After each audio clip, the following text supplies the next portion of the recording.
My name is Gary Butterfield. My name is Cole Ross. And you're listening to Watch Out for Fireballs. It is a Games Club podcast. And this week we are continuing our discussion of Cyberpunk 2077. Concluding for now. For now, we've got Phantom Liberty coming up sometime early next year. Yeah. First half of next year, working on the schedule now. It's filling out relatively quickly. So it'll be somewhere in there. We're not going to leave you hanging too long. Nope. Through that. In this episode, we're covering the ending and side quests and everything.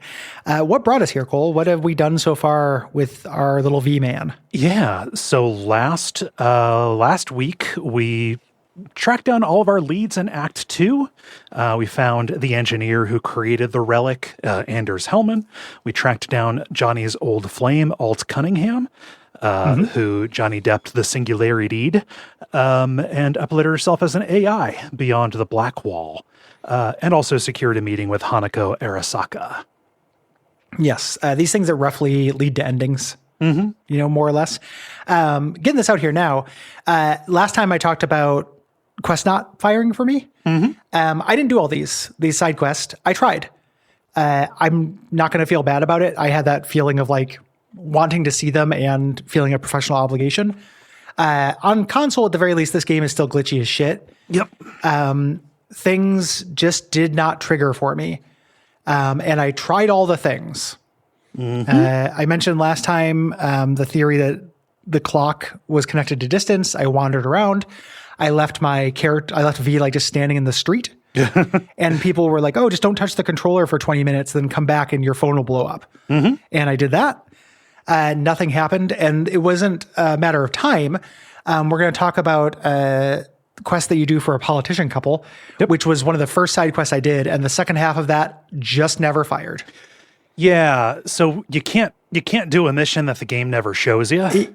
It's a really bad way to met out the missions. Right. I understand what they're going for. They want me to do gigs and side jobs to advance the clock. I mean, that's the best. That's giving them the best benefit of the doubt. Right. But it just doesn't work. No. What would be wrong with when I call these people to do a quest? They're like, "What's up?" And I'm like, what the fuck do you mean, what's up? Like, I know you told me to wait a couple days and you were going to get in touch with me. That would have been a real easy fix for this. Just like, since it's two-way communication, you can call almost anybody in the game and they just chat with you for a minute. And just like, oh, yeah, no, I got nothing for you. I'm still not ready for that. I know for a fact you have so much stuff going on. You have so much stuff for me. I've looked it up. I've looked up the code of the universe. If I were playing on PC, I could force you to via something called console commands. And then your primitive little mind would hide like a lighter in front of a caveman. Doesn't work. So I did the stuff that I could do. I didn't get to do most of Judy's, any of Carrie's, and the second half of that politician one, as far as I know. Yeah, that's just the case. Yeah. I hate it. It's irritating. It ended up leaving, like, I like this game. I think this game is good. I'm a little, the ending disappointed me a little bit. We'll talk about that. I'm a little cooler on the writing and story than I think some people are. Mechanically, this pisses me off so much that it's like, it did leave a sour taste in my mouth, which sucks. Yeah. Because there's so much to love about it. I definitely came out of this, mechanically this is going to be serviceable, but it's not really going to do it. and then it ended up being glitchy and everything. And I was like, well, the writing and story is what redeems this. And I'm like, it does. But for me, this is no Witcher 3. No. This isn't to the same heights. Like, and my understanding is Phantom Liberty gets there. I'm very excited. I'm going to that with an open mind. I want to play Escape from New York, but in the future, that sounds cool. Yep. As opposed to Escape from New York, which takes place in the distant past. I think it's a Renaissance movie. Yeah. It's real disempowering to just be like puttering around and waiting for something to go. Like, I understand why it's not like The Witcher, where you go and grab a posting from a board and then seek the person out. Like, you've got all this communication. Message it's the future. board. Yeah. I have an email. I've gotten no emails in the game since my opening emails. I was like, oh, cool. I'm going to get email. And then when I first started the game, I sat down and it's like, you're behind on rent. I'm like, cool. I'm going to have to pay rent. So that gives me a reason to do these side jobs. None of that stuff updated. It was just background. Yeah. I also didn't do everything. I did damn near everything. There were some quests that were just mutually exclusive that I'm not going to make a note of. And there are quests that are follow-ups or knock-ons from some of the gigs. I did plenty of gigs, going and doing kind of the emergent dungeon kind of things. Like, those are fine. I'm good taking apart a little base. No, side jobs are the side missions. Those are side quests. No, that's what I thought as well. Okay. So that's actually not true. That's what I said. I said that in the first episode. That's not. I hate the way this game communicates. The side missions are just, they're not called something. The side, like the actual side quest, like all the stuff we're going to talk about today, doesn't get a name. They're just quests from your friends. The gigs are like a non-quest thing that has a little bit to do with world building. You go and you talk to. I did a lot of those. Yeah, because I was trying to get the fucking side quest to advance, the real ones. And that's like, oh, you run into a monk, and he tells you a story, and then you have to go somewhere and do something. Yeah. Side missions are a fixer very specifically gives you a shadow run. It says, those are gigs, like that, like in the quest list. Those are called gigs. So then those are side missions, because the side missions on the map are not the side quests you get from your friends. Yeah. Well, there's one where it's a fixer, and there's one where it's a chance encounter. Like, I ran into some homeless people. It was weird. It was on my map. I don't know how I was tracking them, but some like homeless people had found a briefcase. Yes. From Militech. Yeah. That was a gig. For me. I still think you're wrong, but we shouldn't be hung up on it, because there are quests you just find out in the world that are the yellow exclamation marks, the not filled in ones. Like, those are side jobs along with the stuff that your friends do. The gigs are the ones you very specifically get through the fixer. Point is, there are some side quests that follow on from gigs. I didn't do all of the gigs because they were just taking apart a base, and there's only so much value you can get out of that. And there were some side quests that followed on from that I didn't do. I was as completionist as I could be. Friend stuff never showed up on my map until the person called me. Right. Yeah. Like, I could never go somewhere and trigger a friend thing. Why? But anyway, like, just why would you choose to do it that way? Yeah. But yeah, we're going to talk about these side quests and then get into our endings. Yeah. And such. Starting out with the friend side quests that I have kind of ranked in order of, I don't know, maybe importance. Like, some of these are romances.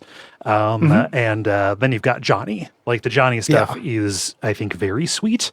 Or can be, at the very least. And we talked about Johnny extension. being a good character. Yeah. So Johnny wants us to, it starts with Chip It In. He wants us to take the acceleration pill and let him drive for a little bit. And he promises to treat us gently and only do what he says he's going to do. And then we get a very like Hangover the movie style montage. Yeah. A little bit. It's so long. I lost count of the drinks that he takes. Yeah. It's cute. It's funny. And when I say this is sweet, this, let's say, treating lightly somebody's bodily integrity and autonomy, that's not the sweet part. Yeah. This is awful. We'll get into that stuff when we start getting to wrap up thoughts. Yeah. And ending things. It goes on a real serious bender. Yeah. He gets a tattoo. You get a choice here which tattoo to get.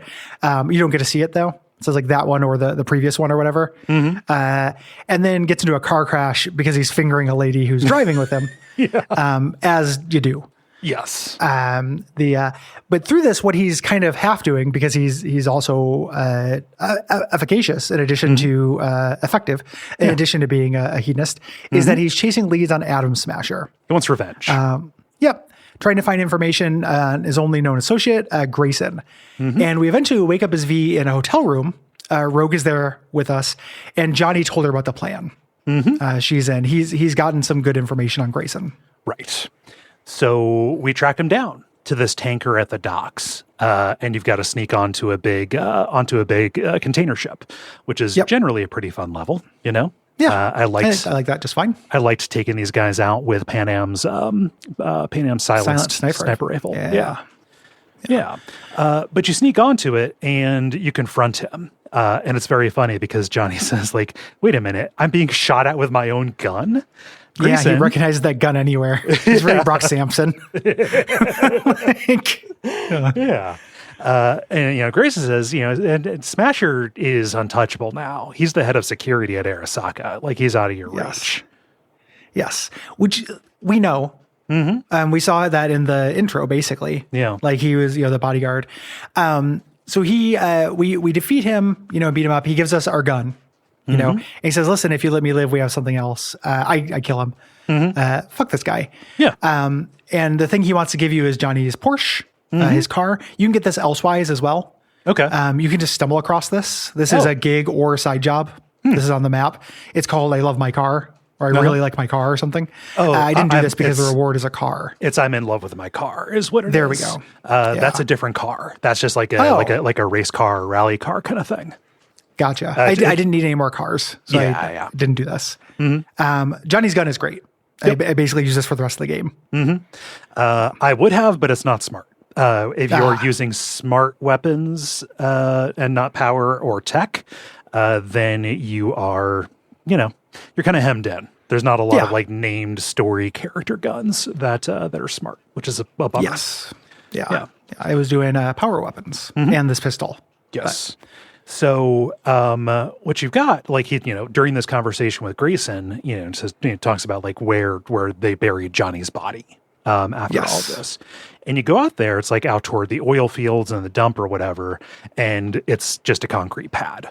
Like it's just a spot in the middle of the dump. And, Johnny's upset that there's not even really a marker. Yeah. He wants a legacy. My man is an altruist in some ways, but he has an ego. Like there's, part of what makes him an interesting character is that he is not a selfless revolutionary like he, proclaims to be. Yes. He's a lot of like, none of this shit matters, but it matters a lot to him. This is a really important conversation. This unlocks an ending. Yes. In Other Quest. You have to tell him, like, listen, you are a huge asshole to me. Like, you fucked up. I remember there's a line from this where he's like, you got to admit, you deserved it. I was like, I don't think I do, bro. Man. Yeah. Like, what? I just woke up. And then give him a second chance. Yeah. He's like, listen, I won't do that again. I want to go on a date with Rogue. I never got a chance to. Yeah. Can you give me the opportunity? I do that because it seems like a nice thing to do. And I like Johnny. Yeah. Rogue seems cool. So you contact Rogue and meet up at an Afterlife, her club, the Runner Bar. And what you are doing is going on a date that Johnny skipped out on 50 years ago, just to drive-in. And the drive-in is actually shut down. There's a whole thing to get into this. I was just exploring up here and I was like, ooh, big fenced-in drive-in. Wonder what's up here. And I already broke in. There's dialogue for that. There's dialogue. Oh, like, that's nice. Wait a minute. This place is all like locked up. It's like, no, it's fine. I took care of it. Yeah. I foresaw this. I was just doing some light urbex. Yeah, I was going to say the r/urbex community depends on me. That is the thing I think is the coolest that I'm way too big of a pussy to do. Yeah. Scared. I'm scared of being in trouble. So cool. I don't get in trouble. I also don't want to get like, I've got too good of an imagination and get eaten by chuds. Yeah, no. Or at the very least, ultra tetanus. Yes. Like getting some kind of super tetanus, or just like somebody lives there. Somebody lives there. I don't need to walk into anybody's living room. Like, no, I don't like walking through a homeless encampment. Like just largely because it's like, okay, well, you can have this space. Like, like not because I wanted to avoid the people, but because it's like, you don't need me walking like right at your front stoop. No. Yeah. Anywho, they start watching a movie. And they start talking and kind of making out a little bit. But then she rejects. She stops. Like, this isn't right. You know, I'm not the same person I was, you know, and he's been frozen in time, basically. Like, it's a good point. Yeah. You know, and Johnny gets real disappointed about this. Like, you take back over. And it's, you can hear it in his voice. Yes. Like, hurt his feelings, you know? Yeah. Yeah. You know, he thought that there was a possibility, but no, he's a time traveler. You know, it's just those ships done past, right? Yep. Yeah. So after a little bit of time, indeterminate, unknown, so just randomly triggers, you get the quest Holding On. And Johnny is worried about his old bandmate, Carrie. We've seen him in the flashbacks. Like, he's a guy that we saw, like, they kissed. Just Carrie quit the band because I think Johnny was firing a gun into the crowd. Yeah, he fired a gun into the crowd at one point. Certainly a cool thing to do. Yeah. Carrie Eurydice. This is also apparently a character in the lore like Johnny Silverhand. Yeah. It's the lead singer and rhythm guitarist for Samurai, their old band. He's like he's a big aging rock star still. Yeah. He's got his solo career going, and papers say he's going through this major depression. Yeah. So we go check to on his him. villa. Yeah. Yeah. And you know, we break in to the place, kind of look around. This is well set, like decorated. And I let Johnny take over as well. Yeah. So they can reconnect. You know, and kind of talk, and they make kind of a plan to get the band back together for one last show. This is cute, very cute. That's what I mean when I say this is sweet, right? Yeah, there's no other word for this. Like, this is a game that does ask like serious questions and wants you to take it seriously, and then you do the plot of Empire Records like partway through it. Yeah, like it's real. It's very quaint, like non-derogatory quaint. Yeah. I think. It's like, I don't know. I kind of want to see where these rockers are now. Yeah. We'll talk about this when we talk about the ending. But this was something I did because my friends wanted to do it in the game. Like, if this game, for me, like the major themes this game tackles, it doesn't land very well. And we'll get to that. But one of the things I think it does land, and I think one reason why it has the reputation that it does in terms of story and stuff, is the friends. That's the thing, right? It's a really well sketched out group of friends. It's a ride or die simulator, right? Yeah, you know, and I think that interacts with the ending in a really awkward way that I don't think quite works. But this was a thing where it's like, yes, we have this emergency, but my friend Johnny wants to do this last thing. What a nice thing to do. Yeah. No, my brain is being overridden. However, yeah, like this guy who I like would like this, and like, I don't know. Yeah, that's fun. It might be kind of cool to see. And I like this, you know, Johnny even says, like, you know, it's probably the only opportunity you'll ever have to see Samurai live. You know, and I'm like, yeah, that's a cool idea. Yeah. You know, so we start working on it. We call Nancy, and she's a news reporter now named Bess Isis. Her assistant says she hasn't come back from a shoot at the Totentants Club, which is a club for the Maelstrom. Yeah. Those cyber zombies, orc guys. Yes. Yeah. So you go there, and did you leave Royce in charge, or did you kill him? And I didn't know. I didn't kill anybody. Since these guys were so early in the game, I thought they would be important. And I was like, oh, I want to be on good terms with these guys. I'm planning on getting some cyberware. Maybe I'll get exclusive cyberware or something. Yeah. It had shocking little impact. Yes. You know, the people were still here, but nothing happened because of that. Yeah. So, like, you know, I walked in and there was a new leader, you know, Patricia. You know, she thanks me for taking out Royce. You know, he was a scumbag. She wanted power, etc. You know, there's a new management in town, right? Yes. I assume this was Royce for you. Yeah, it's pretty different for me. Nancy is interviewing Royce. Trying to get information out of him, or that's what she says. She's actually been spying on this organization. And the way she's doing it is by asking about bands he likes. And he's like, you know, nobody ever does that. And then she gets up to leave, but she calls me over and says, hey, I've got a bunch of recordings of this place. They're going to scan me for them on the way out, and we're going to need to fight our way out. And I said, you know, give me the recordings and you can just walk out and I'll sneak out. And it was an ImSim moment. Like, I got to sneak out the bathroom. Oh, nice. And figure out a way to get out without fighting everybody. Huh. Yeah. Yeah. So that is how it works if you don't kill the guy. Yeah. They weren't really friends with me, but I got a different scene. So Patricia has taken her hostage. Has figured out that she was, that Nancy was here, spying, was not entirely on the up and up. Right. Okay. And, takes you back to this back room, under the guise of like, yeah, just, do you want to see her? Well, come see her. And then, you get, ambushed, they're back there kind of like interrogating her, torturing her kind of thing. They ambush, and then Nancy and I shoot our way out. Gotcha. Just out the front door. So no sneaking. So it does make a bigger difference in terms of what happens here. Like you get two different quests here, depending on whether you spare him. I was expecting them to like want to do me a favor or something. Yeah. It also, again, like 25 hours between those two events. Yeah. So she's like, yeah, we'll do the reunion gig. I'll do the logistics for it. We go to Denny's place to meet with people, but Henry, who had gotten broken out of rehab for this, showed up and poured concrete into her pool. Yes. And she's pissed. So we have to choose which one to go with us. I choose Denny because she had concrete poured into her pool. Yeah. And Henry seems like a asshole. Yeah, little too far in the dirtbag spectrum for me. Yeah, and also just like the clear aggressor here. Yes, yeah. This is like age-old beef. And you can talk to Denny and say like, "Oh no, like I've been trying to help him the whole time. Like I've gotten him into bands. Yeah, and he just constantly repeats this pattern." And it's you can find background on this, like talking to people and looking through terminals and stuff. You can find references to why they don't get along. Yeah, and also it's easier to replace a bassist than a drummer. 100%. Yeah, dime a dozen. I'm not saying that. I'm not saying that. If I'm thinking about band composition. It is true that drummers are when you're putting together a band, drummers are the rarest thing. Yes. They're hard to find. Yeah.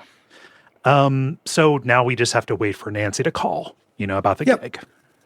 And we do. We go to the club. Nancy got the gig for us, take the pill, and we play a show through this. This is very funny, like looking down, seeing your hands and everything. They actually do guitar stuff, which is cool. Yep. Carrie like runs around doing 80s rock stuff because it's basically like, and goes up and puts himself, and you can kind of walk over to the microphone by him and stuff. Like it's cute. It's very sweet. There's like QTE kind of stuff there for, throwing up the horns and singing and stuff. It's not music that I would listen to on my own, but seeing this from first person perspective up on the stage is cool. Yeah. It's a rare thing to happen in a video game. Yes. It's a cool scene, Carrie is grateful for this. And Johnny says, listen, I regret asking you to do this. Like, it's very important to me. Oh, and then Carrie gives you a gun. This was one of the several side quests I did right in a row where somebody gives you their gun. Oh, and here, before you go, take my gun. Take my pistol. I end up with like 4 unique pistols, like right at the end game. Yeah. But he's like, I regret having you do this. This was really important to me, but not as important as you are to me. Yeah.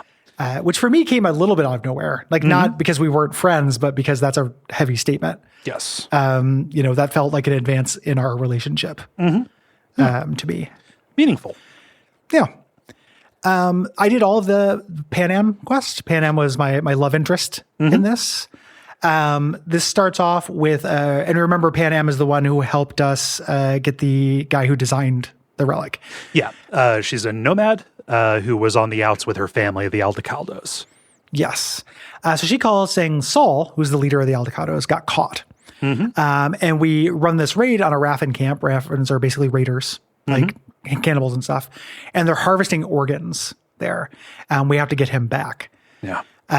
So on the way back, a storm comes in, the sandstorm, and we end up crashing in this trailer, talking about the Aldecaldos, and you kind of see a little bit of their conflict. Yes. Here. Saul wants to play it very safe with these people. He wants to sell the land to biotech so they can deal with the Raffin before they get wiped out. And Pan Am disagrees. She wants to be more aggressive during this stuff and be more assertive. Yeah. Is kind of their conflict in terms of directions for the group. Yeah. Giving up their place in the world to a corp is not, it's not to her ethic. Yeah. Right. And you can see Saul having the best interest of the people in that, right? It's really interesting, the ending with them, because that's the ending I did. Okay. The Aldecados ending. And it's interesting. It casts some light on that, whether that is true or not. No. So this is when you get the sniper rifle, the only silent sniper rifle in the game. Yep. Later, she calls asking for help because Saul doesn't want to go with her plans to steal a Basilisk like ground hover tank. Yes. It's Star Fox's shit. Star Fox 64 from Militech. He's like, no. Let's do this bad crop production deal with Biotechnica. Let's not return to smuggling. Yeah. You got to be crazy doing anything to piss off Militech, right? Yes. Like this is not the kind of work that we're into. Yeah. And once again, I am playing a Cyberpunk game. That's exactly the kind of work I'm into. I've been doing it this entire game. I want nothing more than to have a hover tank. I hope you understand. And to fuck over Militech. Yeah. So we go with Pan Am and the veterans that she trusted as abandoned railroad junction. Yeah. That is old tech. Uses punch cards to get this train to move, which is going to use, they're going to use as a blockade. Yeah. You can talk with these other veterans. These veterans are they served in this big war in the background that was like war. Corpo War, basically between America and Mexico. And this was one of the wars that Johnny served in. Just a version of this that kind of disillusioned him. So like these are old heads who are here right now, and you can talk to them, get a little bit of insight on that, but they're kind of acting a little bit suspiciously to my. When I was playing this, it's a little bit suspicious about their relationship to Pan Am. It was almost like they were using her to like advance their agenda. Interesting. Yeah. That doesn't. That is not what is happening. Okay. Not big time either. Just in the ending, they're all super solid. You saw content that I didn't see. Yeah. There's nothing. It's weird how I think they take a little while to warm up because Pan Am. There's this leadership struggle. They're figuring that out. And you can ask me about the war. I really like how this game treats veterans. Yes. Not something that I see a lot, where they're real matter of fact about it. Like they're still living their lives. They're not like lionized, nor are they just like a stereotype born on the 4th of July, like absolutely shattered. They're still living as a thing. It just changes them. And they talk frankly about how it changed them and stuff. Like, I really like it. I like this crew a lot. Yeah. That's why I decided to live with them forever in my ending. Yeah. We take care of this. We go to sleep. The convoy approaches and we destroy this escort and then drive the Basilisk parts back to camp where they can put them back together. And Pan Am and Saul have a huge fight. Yes. She went past him. She went over him and went and did this huge risky thing. Yes. Sometime later, they finish putting the Basilisk tank together. And Pan Am wants to give it a test drive. She was like, "Oh, you helped us get it. Help us break it in." Yeah. And I assume that if you're pursuing a romance with her, doing this neural sync so you can ride shoot this thing together is a big deal.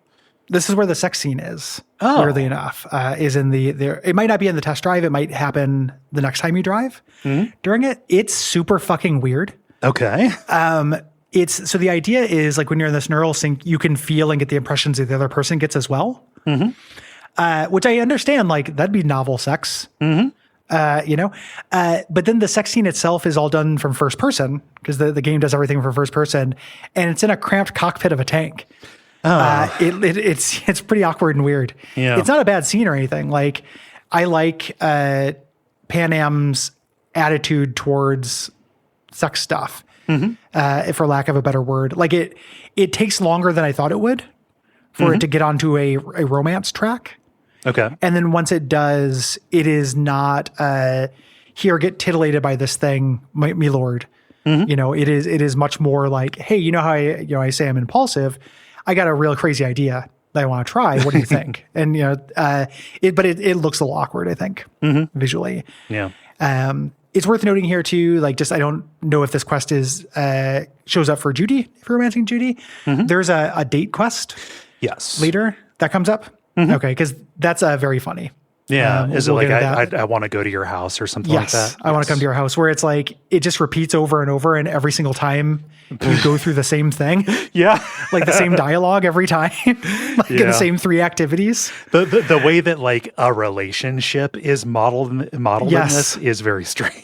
It's so weird. Like, we're in a relationship, which means we call each other every 3 days, come over to the house to cuddle, dance, shower, and go to sleep, and say the exact same things we've been saying every single time. Yep. Absolutely weird. Yeah. But we're driving the tank. The tank's fun to drive. I love the way this thing controls. You get to use this many times during the ending. I did. It's real fun. Nice. Yeah. But like as you're test driving this and going and target shooting, the Raph and Shiv they start attacking the Aldecaldo camp, and we're in a tank, so you go back and you just fucking obliterate them. Yep. And kill them, you save the day with this thing, and they would have been overrun. Saul seems like he's going to lose it, but he actually says he surprised everyone, and he's promoting Pan Am to co-manager. I can't believe this. You went and did the most amazing thing I've ever seen. You're a loose cannon, Pan Am, but you get results. So now Pan Am is assistant manager of the Aldecados. They're co-leaders, which sounds like a really that doesn't sound like It's a great smart. leadership model. No, it's So and Pan Am says, "Do you stay with the family here?" And I'm like, "Yeah, no, I got this." The relic malfunction happens. You wake up at their new camp. I hadn't looted all the guys who I killed. Yeah. So I just left that camp behind. All those guns are just sitting there for kids to find. I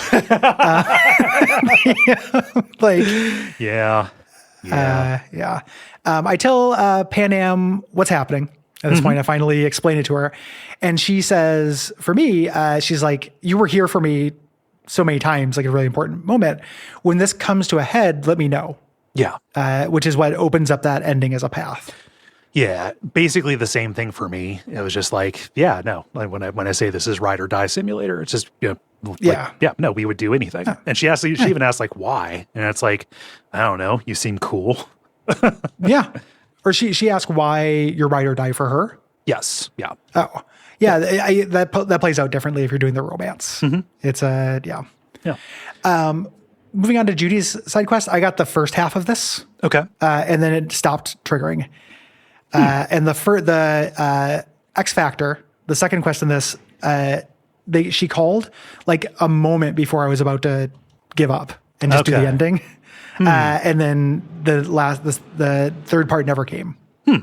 So this is cool. I like Judy's quest. I like Judy as a character an awful lot. She was my romance because I played as a Lady V. But starts out good. That's worth mentioning just real quick is that characters in this game have preferences, like have sexualities. And then further than that, they have sexualities for body types and voice types. Yes. There are characters who are okay with implied trans characters and characters who are not. Yes. So there are 4 different romance options, 2 for each sexuality, one of which needs both the gender presenting voice and appearance, and one that only cares about the appearance. Yeah. Yeah. And I forget what episode it was. It was a Real Itch Hours where we were talking about, player sexual versus characters written with preferences. Right. Yeah. It's interesting thinking about that because I was, the way that this handles character preferences and characterization of your sexual, partners in this game interest, I think is really good. Yep. The actual sex scene, like Baldur's Gate 3 has it beat 1,000 times. We talked about how that actually models like attitudes towards sex, not just what preference for what kit, and things like that. Like it actually, like the characters in that game have sex in different ways. In this one, not the case. Right. So starts out with a quest called Both Sides Now. Judy calls and she's really, really upset. And you go over and you find that Evelyn, the person who kind of kicked all this off by giving us the job to go get the relic, she's dead in the bathtub. Yes, they were together. At some point, they were very important to each other. And Judy, we left that quest with Judy trying to, take care of her, trying to bring Evelyn back up. Judy was gone for an hour, and Evelyn committed suicide. Yeah. And this is it's upsetting, and it's even more upsetting because she calls the police, calls the NCPD, and they say, well, we can't come until tomorrow. Can you keep the body cold? And she yells at them and threatens, saying, now will you come over and get me a citation and deal with my dead? Yeah. That's a really good performance. Like that's a great scene. Later on the roof, she asks for a smoke and says she found out that Woodman, the guy who ran the Clouds Club, had her for 3 extra days that weren't accounted for in his story. Yeah. And he had his way with her during that time. It's gross. And Judy just wants to be alone. I leave and do 1,000 quests. And then Judy calls me like 30 hours later and says, listen, I've got a plan. Mm-hmm. She's going to lead a revolution at Clouds. Yes. Clouds is, owned and run by the Tiger Claws. Woodman was just a manager, right? Yes. And we've got to go and meet with the de facto, manager, one of the dolls at the brothel, Maiko, to make our pitch about this. And Maiko is terrible. She sucks. Yeah, Maiko's so really bad. annoying. Yeah. We can't get her on board. No. She holds a grudge against you. She holds a grudge against Judy. Judy kind of clams up during this. Mm-hmm. Like Judy we have to do this and didn't feel very optimistic about it. Right. She does, as kind of a peace offering, will give us Woodman's location. He's hanging out in maintenance standing. Mm-hmm. So we get to go kill him. Yeah. Which of course I do because he's a 3-day rapist. Yeah. The guy's got to go. Mm-hmm. Better off without him. Yep. And we leave this with Judy saying like, well, Maiko's not down. However, we don't necessarily need her. Let's go talk with some of the other dolls. When she's done with that, she gives a call, saying like, hey, can you come over to my apartment to meet with the crew that I've put together? And it's these 2 other dolls, guy and a girl, and Maiko is there as well. She came here to hear it out, because Judy has specifics. What Judy has done, because she's, kind of this techno-punk kind of girl, she has modified the Cloud's control chip in order to give whoever is using it the muscle memory of a trained soldier, right? So it's not like remote piloting them. It's just like these are the muscle memory routines of, people who really know what they're doing in ranged and close-up combat. And, Maiko's, like, oh, this is terrible. A terrible idea. This could go wrong in a million ways. She's only in after I let the guy doll do a demonstration on me. He just fucking lays me on the floor. Yeah. So the two modified dolls are going to assault this, but we're going to need somebody to attack the true owner of the Cloud in his penthouse, the Tiger Claw there. We go to leave. There's a relic malfunction. This is where if you're doing a romance, you can break it to this character. Yes. Yeah. And, I'm honest with her saying like, hey, ticking clock here. And she asked like, hey, do you want to sleep on my couch? I was like, yeah, no. And you wake up and it's super sweet. She's left you breakfast. There's there's, a drink and like a ham sandwich that you're never going to eat because that's not how the inventory works in this. No. I carry that ham sandwich with myself well into the future. Well, it's foreshadowing actually where you have that in your breast pocket and it stops a bullet later. That's some say it's the power of love that did it, but the Simp ham is non-Newtonian. The faster not to Neo ham. We call it Nova Pork Chummer.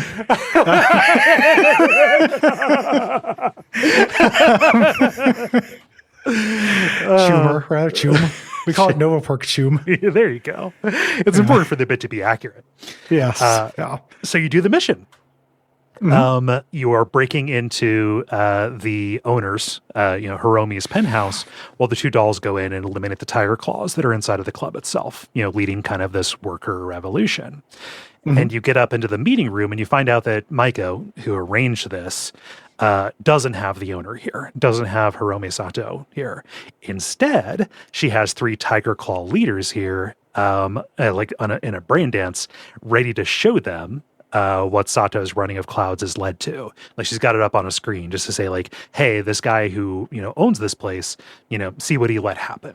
Basically. Yes. She doesn't want a revolution. She wants a coup and to move up into Tiger Claw leadership, being a, high-ranking person in the gang overseeing Clouds.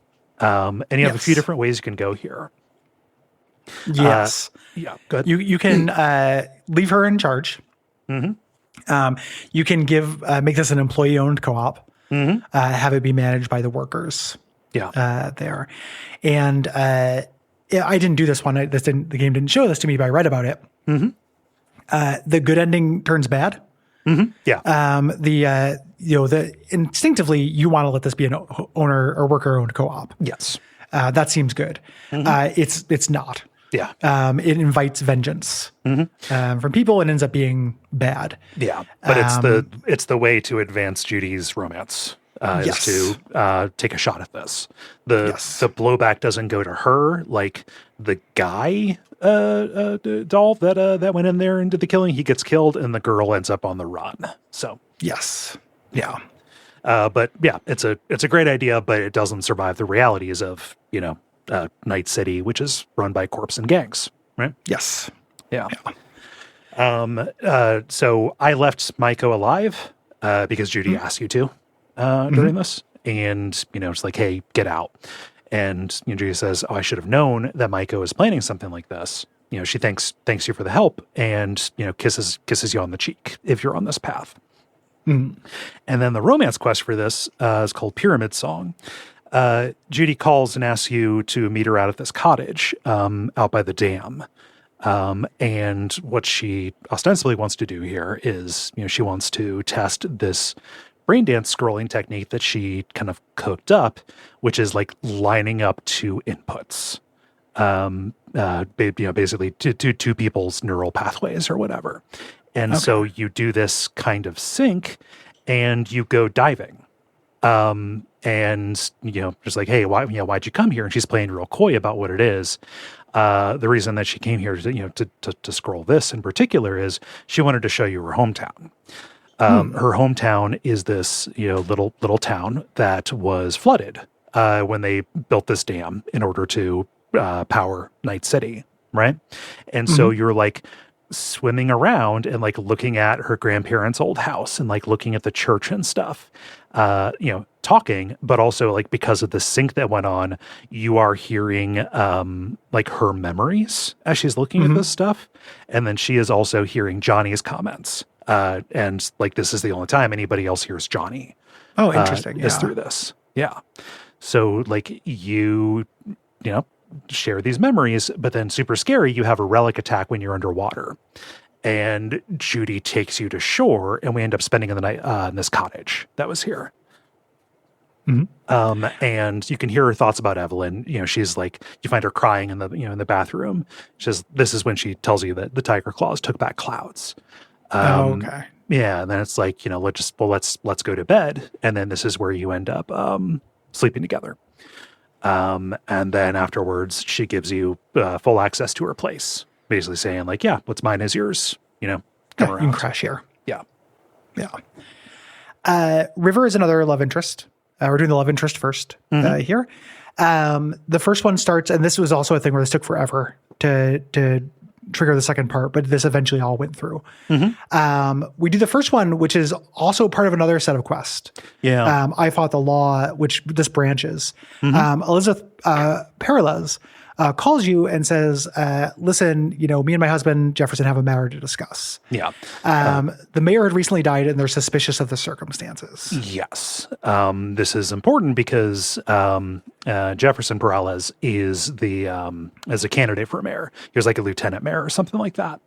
Yeah. Or no, he's an outsider. Like he's, this squeaky clean politician guy that comes up later and is important. And so they have you kind of view this brain dance of the assassination from the point of view of a bodyguard. An assassination attempt, rather, from the point of view of the bodyguard. And this is where you first see River. We've not actually met this guy.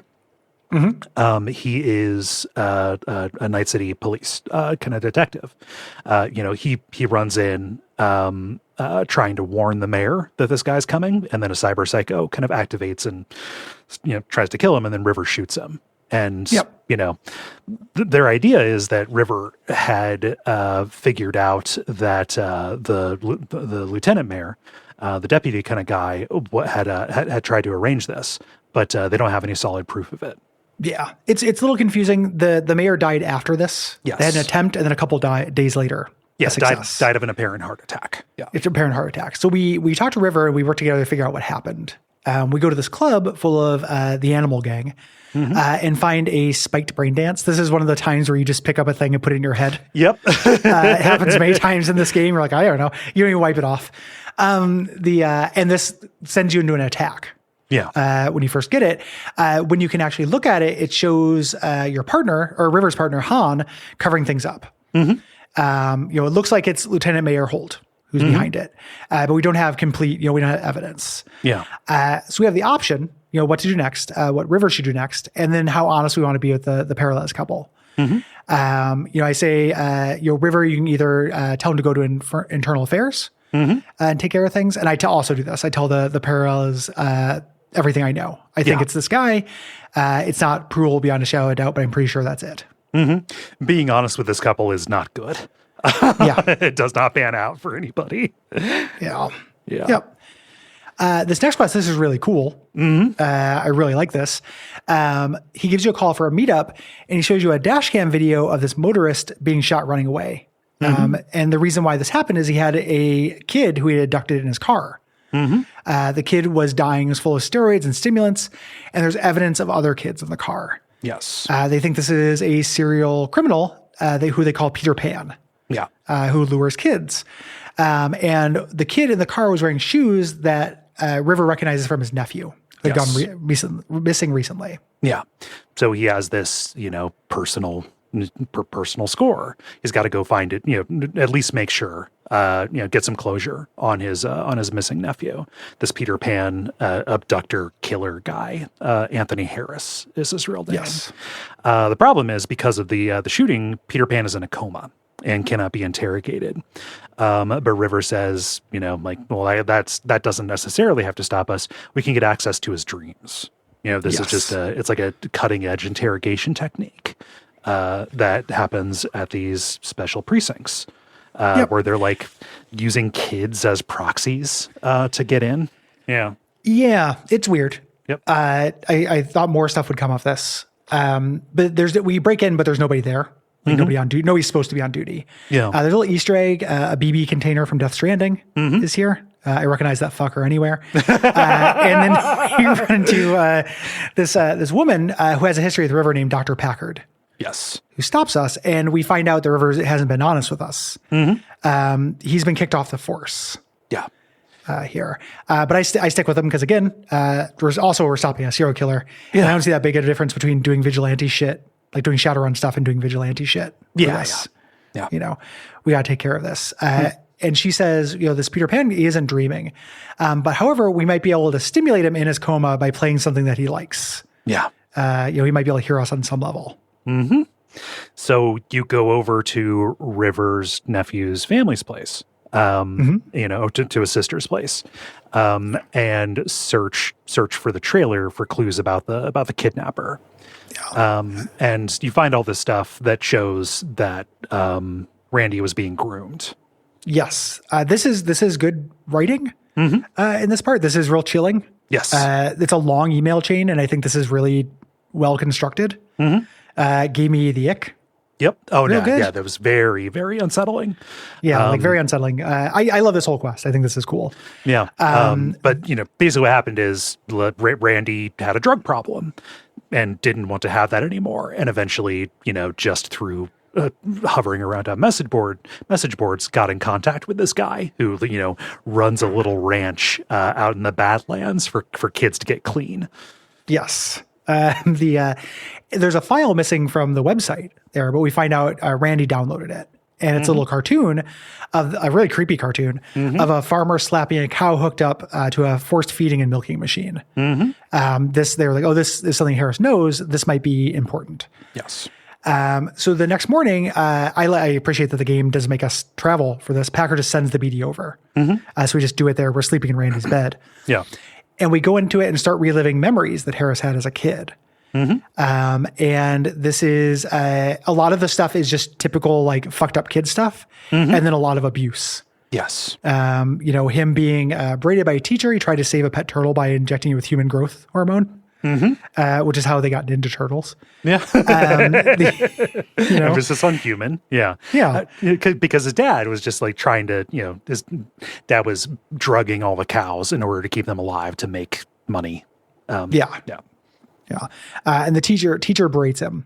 Harris chases after him, and then you get to see him turn into a cow with his head covering thing. It's really cool. It's real imagery. We get more memories. One of Harris's dad berating him for not checking a cow's hormone levels, and a second one of a farm holding boys like cattle in cattle pens. One tries to crawl away. And the reason why the cartoon was important is because it was playing in the background. His dad was screaming at him to turn it off. Yes. He had this in the background while he did his horrible work. It's looping constantly throughout all these scenes. And as Peter Pan goes to catch the one who's crawling away, you get a little glimpse of the city skyline. And it's like, okay, yeah, that's enough for us to locate this. He's out in the Badlands, down by these wind farms or whatever. Yeah. So you go to the farm, and this is a really cool inversion of a serial killer thing. You think you're going to find this guy. Remember, he's already caught. We're just dealing with his fail-safes, his security systems he had set up. He didn't expect anybody to get here, but this is unmanned. Yeah. So you have to disable his security system, or, easy as a hacker, and make our way in. And it's full of these shards about manipulating teens. Yeah. Like his whole house is full of this. There's all these books. Nasty. And then you go inside the barn, and it's a horror show. Like, we saw a little bit of this in the brain dance, but things had evolved since then. There are all of these boys who are hooked up to beds and in these force feeding hoods with injection lines running into them, kind of being kept in these constant BDs. Many of them are dead, but Randy is alive. Yeah. And trauma team arrives. We're doing a wrap up. I tell River I'd kill the guy. He won't do it. Either way, but he asks you whether you should kill him or not. Yeah. And this opens up the what would be the romance scene for River. When I found out that the characters in this are not player sexual, that they have preferences, that ended up making a lot more sense to me. That maybe he would have acted differently. Yeah. If I was a lady presenting in the game, because the option to kiss him out of this comes out of fucking nowhere. If you've just been two buddies solving crimes, like what an odd thing to do, man. Oh man, weird signals. Yeah. Yeah. Huh. Yeah. Nothing turns me on like going through a boy museum. Yeah. Boy ranch. Yeah. Yeah. I love to go to Boy Ranch and disable some mechs. Yeah. It just gets the blood flowing. Yeah. Yeah. But this is, this is just a hang. This is great as a hang. Yeah, you've put his family back together. Invites you over to have dinner with his sister, niece and nephew, and it's just a barbecue. Like you help prepare the family's jambalaya. The kids have this augmented reality cop game that they want to play with us. And River says like, "Hey, come on, let them win."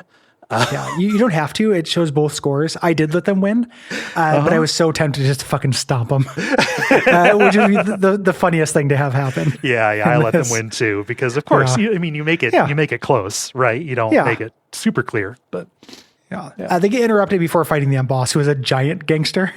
He's just like bigger. He's like a 10-foot tall drug dealer. Crime. This is also where you sit down at the jambalaya and you have a button to eat, and I just hammer it the entire time. Like I'm like, good. His sister starts saying, maybe you need to have a family, V. Like, we don't know each other. That's a weird thing to say. Yeah. And we get out of there to go wait on this water tower. And kind of look at the city. It's worth noting the socioeconomics of this. This is a trailer park. This is where poor people live. But he's like, it's beautiful from up here. Yeah. To look at on the city. Yeah. And you go up there and have a drink because my V was lady presenting. You tried to make a move, and it's like, hey, we're butts, basically. Yeah. And he's like, well, hope you don't mind if I drink. He's bummed out. But he does leave enough alone. Yeah. This next set of side quests, these are the fourth love interest with Carrie. This just didn't happen for me. No, he never called. For me, it's super late. And this is, understand that the Johnny stuff, which is a prerequisite for this, happens at the very end of Act 2. Yes. So we are so far beyond the base story. Here, Yes. You have to have we're killed a lot killing of time. Yeah. Like it is for a game with any kind of sense of urgency, you spend a lot of time in this game just killing time. Mm-hmm. Like there is some fucking small ball. Yeah. It's It not is just not like, all, freeing brothels and tracking down serial killers. yeah, it's not just like, oh, the wild hunt's going to come someday. We need to be ready for it. It's, yeah. Yeah, you have a couple minutes. And then like at the end of the thing when it actually happens, your character's like, oh, I'm too fucked up to actually do it. And like, I shouldn't have got stopped and got that haircut.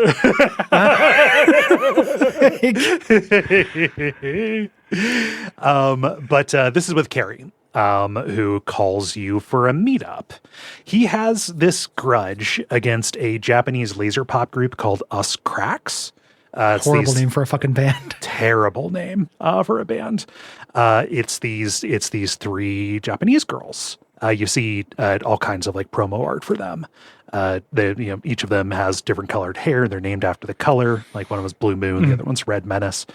And he is super angry. His energy in his side quest is also very different than when you're getting the band put together. That's interesting. Yeah, because it can end as a romance. Maybe they wanted it to be, maybe wanted this to be able to end with kissing. It's way more grungy. Like, he shows up with 5 days growth, and he's like a muttering little bomb goblin about this. What it's supposed to be is that it's supposed to be when he's depressed. Like they trigger out of order. Yeah. Like causality wise. Yeah. Like that should be him depressed. And then that would be how Johnny finds out rather than being they're putting in the paper that he's depressed. Yeah. But he's a muttering little bomb goblin about this, kind of literally. Okay. His label had made this deal with a Japanese with Us Cracks to let them cover one of his songs. Went behind his just to his understanding. He rejected the deal, and then they started using it anyway. So what he wants to do is sabotage their tour. He wants to blow up their roadie truck, so they have to cancel their gigs locally. So you go out into the Badlands and put down some police spikes to stop the truck. You hold up the drivers at gunpoint and send them away. Carrie just wants to shoot them. And then you have to blow up the truck with some grenades. Again, police issue grenades. Then you have to lose a tail. Because Carrie just wants you to shoot the drivers? Yes. Oh. Okay. Yeah. Like I said, it's a very different energy. Yeah. And then afterwards, it's like, oh, come out to this restaurant, Okay. And, just sit down and have a talk. And it becomes very clear that Carrie, is still very worried about Johnny, about what Johnny thinks of him, or about what Johnny would think of him, and kind of this life that he's living now. I do think this probably is supposed to trigger before because this is before he finds out that he could ask. Uh-huh. Like Johnny's right there, and I assume that, him acting like I want to know what Johnny thinks of me, like that they would acknowledge that. Mm-hmm. Like the sequencing of this is all fucked up. Yeah. What happens next? Yeah. So Carrie calls. The tour is still going on. What he wants to do is sneak into this Us Cracks concert, get backstage and kill the girls. Yeah. How dare you fucking cover my song with your label's permission? Yeah. So you're just like constantly just yanking the leash on this guy, trying to stop him from killing people. And there are a few different ways in here. You can buy the super expensive tickets from a reseller. I sneak in by the fire escape, and we get back into the dressing room, and the girls are really confused. They're like, "Oh my God, it's Carrie! It's Carrie Eurodyne." And it's like, there's this misunderstanding that the managers went behind their backs. The managers lied to them. Lied to both of them. They made a deal behind Carrie's back, didn't actually get his permission. They're huge fans, right? Yeah. They like Carrie's music, and are this cover song that they're doing is kind of an homage, Yeah. And like a cover song is. Yeah. Cover songs aren't played for malice. Uh-huh. Like, Carrie, you fucking idiot. Like it's not a thing that happens. Again, the understanding of music and bands in this game comes from an 80s Van Halen, documentary or something. He also he's constantly talking about these young girls making this trash music, this laser pop. It's, cotton candy or whatever. And, as payback to their management, they're like, yeah, no, we're just going to cancel this leg of the tour. We're not going to get up there and perform the song under false pretenses. Yeah, we've got money. We're just going to stick it to them. They're going to lose more money than we will. Yeah. And Carrie stays behind with them because Carrie's met a fan. Like, people actually like his music, not just his reputation. And it's very sweet here. Johnny appears and is just like, yeah, Carrie's blind if he can't see that these girls are going to be big. Like, this is actually important. Yeah, he is playing music that was popular 55 years ago. Yes. It's very funny for him to be kids these days about it. When he was in Samurai from 2020. So later on, like after this relationship has kind of bloomed between Carrie and us cracks, Carrie calls you out to this club where he's playing. He just finishes up a gig with us cracks. This is where the romance can bloom. You have to be male presenting with a male voice with this. Like, the beginning of a romance can start otherwise, but the idea is that, like, you are a proxy for Johnny to him. Yes. Yeah. And it will not go if you do not resemble him. Yes. So you have this kind of scene up on a rooftop. Later on, he says, like, "Hey, do you want to come out on this boat? The Samurai." Good one, man. Yeah.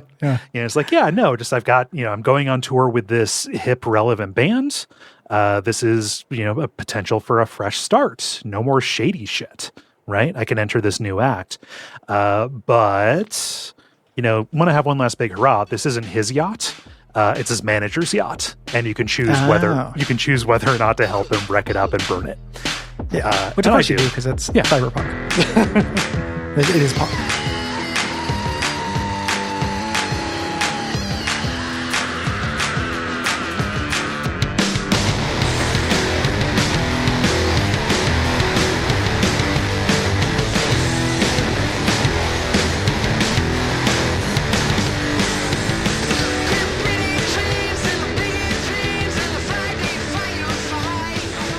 There's some quests that are kind of side quests that go throughout the entire game to a degree. One of them is a collectathon thing, Fool on the Hill.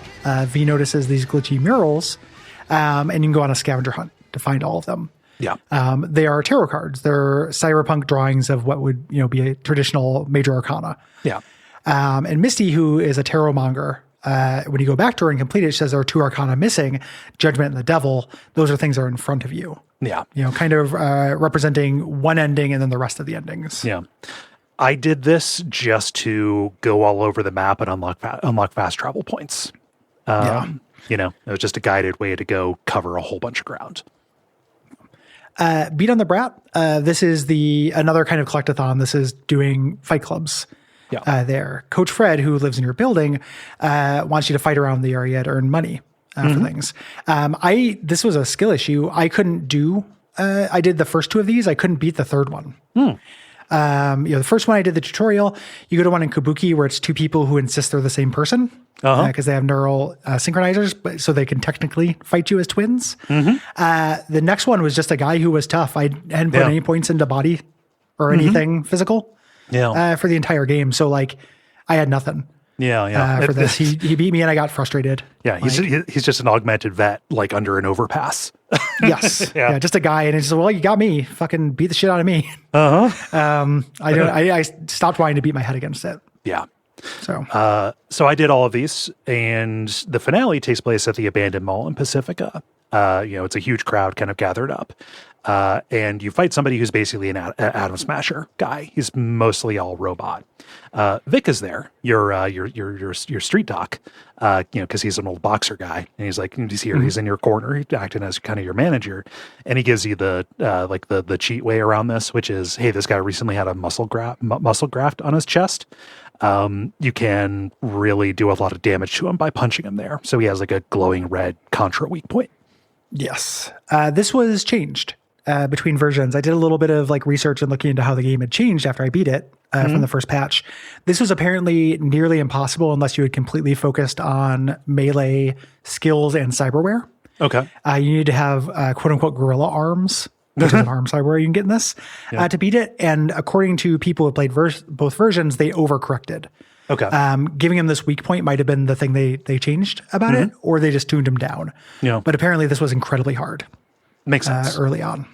Yeah. Yeah. He's an intimidating guy. Yes. Yeah. The next one, Psycho Killer. This is your police contact who's constantly trying to get you to do police work. Again, what genre am I fucking playing? I'm not here to be a cop. Says she has this idea about how to cure cyberpsychosis. And she wants you to incapacitate someone who is having cyberpsychosis and recover the body. This is very misleading because she's like, hey, do a non-lethal kill on these guys. I'm trying to figure out how to do a non-lethal kill, and I'm trying to beat them in melee with blunt weapons and stuff. This, I think, was also something that changed the way that it handles non-lethal damage. All you have to do is not overkill them. Yes. This used to be, there are non-lethal mods you can put on weapons that change them to be non-lethal, but I was having a hard time getting this to work. Yeah. And not kill people. So I would get money. Regina would call and be disappointed. I didn't do all these. There's 20 of them, and it's fights in Cyberpunk. Yeah. I did like 4 or 5 of them there. And they're all kind of like, they're semi-unique, I guess. Like they will have slightly different cyberware, but what that boils down to for almost all of them was turning invisible from time to time. Yeah. Or moving super fast or having a big mech shield kind of thing, depending on how cyber they were. Yeah. I didn't get a whole lot more variance than that.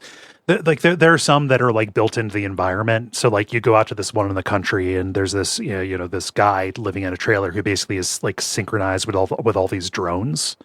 And like, killing them and the approach or getting past them is a big part of it. That's cool. There are also ones where just like, oh, this guy's basically a mech suit, or this is a person who was like put into power armor for like the war or whatever and couldn't get back out of it. I fought the power armor guy. Yeah, they're just a bunch of them. They're just like little short stories about augmentation going wrong. But yeah, it's 20 of them all over the map. The coolest one that I found was called Bloody Ritual. You run up in this alley full of people who've just been ritualistically like torn apart, like murdered and exsanguinated by a bunch of Maelstrom people who are also dead around here. And like, as you're here, you start getting like cyberware hallucinations, like electronic bleed, signal bleed on this, of this like pale woman, like menacing you as you're going around, like looking for clues about what happened here. And then eventually this demon, because this was a ritual to raise the demon Lilith or something like that, as the cyber psycho like wakes up out of this fridge and attacks you. And like has, the ability using the signal bleed to like appear in a bunch of different places at once. It's like super, it's the only time it gets like, real like perception of reality bending related to the cyberware that you have. Yeah. The ending of this, the conclusion you come to if you read all this stuff, and again, I read about this, I didn't do all this, is that cyberpsychosis is kind of fake. Yeah. This is actually just capitalism. And drugs and depression and economic desperation. Yeah. Doing this. These people are snapping in a regular way and happen to be very cybered, so it's causing a much bigger impact. Yes. And stuff. I like that subversion. Again, I didn't see it though. That I read about this, so if I'm wrong on a detail, forgive me. Yeah. Then there's a whole line of quests that you can do with Delamain. Remember the auto taxis from way back at the beginning of the game? Delamain came through for you in the clutch. This starts with human nature, but goes through a few. Like when you go to recover your car from the garage at the beginning of Act 2, because it was impounded, a Delamain car slams into you. Disabling the car, and it says, it swears at you. It says, fuck off, and laughs, and then drives off. This is not the Delamain you know. Yes. Your character thinks it is. Your character thinks that this is a message saying I'm basically being held hostage. Yes. Like Delamain wouldn't do this. This is I think he says like the robotic equivalent of, bear with me. Please bear in mind, that kind of thing. So we and if it's not that, at least I'll get a settlement. Yeah. And we go there, and there's a whole bunch of people in the waiting room trying to get in because customer service is bad. The network is glitching. All the cars are failing. And the real Delamain has us go back into the control room and says, listen, there are 7 of my cars that have gone offline. Yeah. I'm going to give you a doodad that allowed you to control them if you get close enough to them. And I need you to go find them. Yeah. and you go chase him down. And all of these are like fractured parts of Delamain's personality. This is just a bunch of comedy short circuit kind of stuff. They're like wayward or estranged children. Yeah. Varying degrees of success with that. Yes. Like, one of them is a Silence of the Lambs thing, but it's about lawn flamingos, which is a little like wacky. But I did really enjoy talking the car out of suicide. Yeah. Like, I thought that was really good. Yeah. And then one of them is GLaDOS, which is a cute ambush using unused voice lines from Portal 2. Largely. That made me very happy. Like, just as like, oh, that's I see these keys jangling in front of me. I recognize that Leonardo DiCaprio pointing meme. GLaDOS like lures you into this ambush, of gangers, right? Trying to get you killed. There's like another one where, you've got to get into this car and drive it back to HQ, but the control you like kind of lapses. Like it'll just like randomly like swerve right. And so you've got to like get back without angering the cops. There's one where you have to drive back real slow because he's kind of skittish. Just a bunch of different little gags about the driving. Yeah. We wait a while, indeterminate amount of time, and then Delamain gives a distress call. We go to the HQ, and the fractured AIs that you had returned have taken over the place. Yes. So this is a big dungeon. Where you have to avoid these drones and sneak to the core. Yes. And we get there and Johnny is like, this is new life. Don't destroy this. These are AI shards. Like, at least don't kill them. Yep. Delamain just wants you to reintegrate them, which would be, or not reintegrate them, purge them. And if you have high enough intelligence, you can merge them with Del, which certainly fucking seems like foreshadowing for something you could do with your situation. Yeah, kind of. And somehow isn't. Yeah. That drove me fucking nuts because it's the ending with Johnny, I think would have been the best thing. Yeah. You cannot merge that personality though. No. I've seen it said that this was cut content, like that was originally what this was meant to foreshadow. But it's not in the game. Huh. Yeah. Yeah. But this new integrated and ascended Delamain says, hey, this city is no longer my home. I'm going to basically transfer up to a space probe. Delamain's going to go out and serve aliens beyond the stars. And gives you a car because your rewards in this game can only be cars or guns. This one, I was really excited because it's Delamain Jr., and he's very sweet. But he only talks like in the beginning of the game. I started driving around thinking he would have like commentary on stuff. He does not. No. He just says, get in, please. And then that's the end of him. It's just another car. Yeah. I just love the idea of having Delamain Jr. Yeah. I think that's really cute. This The Beast in Me, this is another thing I didn't do all of. I did the beginning of, but I don't like racing in this game and I got bored. Yeah. I like the story stuff just fine. I don't like the mechanics of these races. But you get a call from Claire, the bartender at Afterlife, and she's like, "Hey, you're a driver. One of your many skills. Can you help me?" She participates in this death race. It's not a death race. They're not like gunning for civilians or whatever.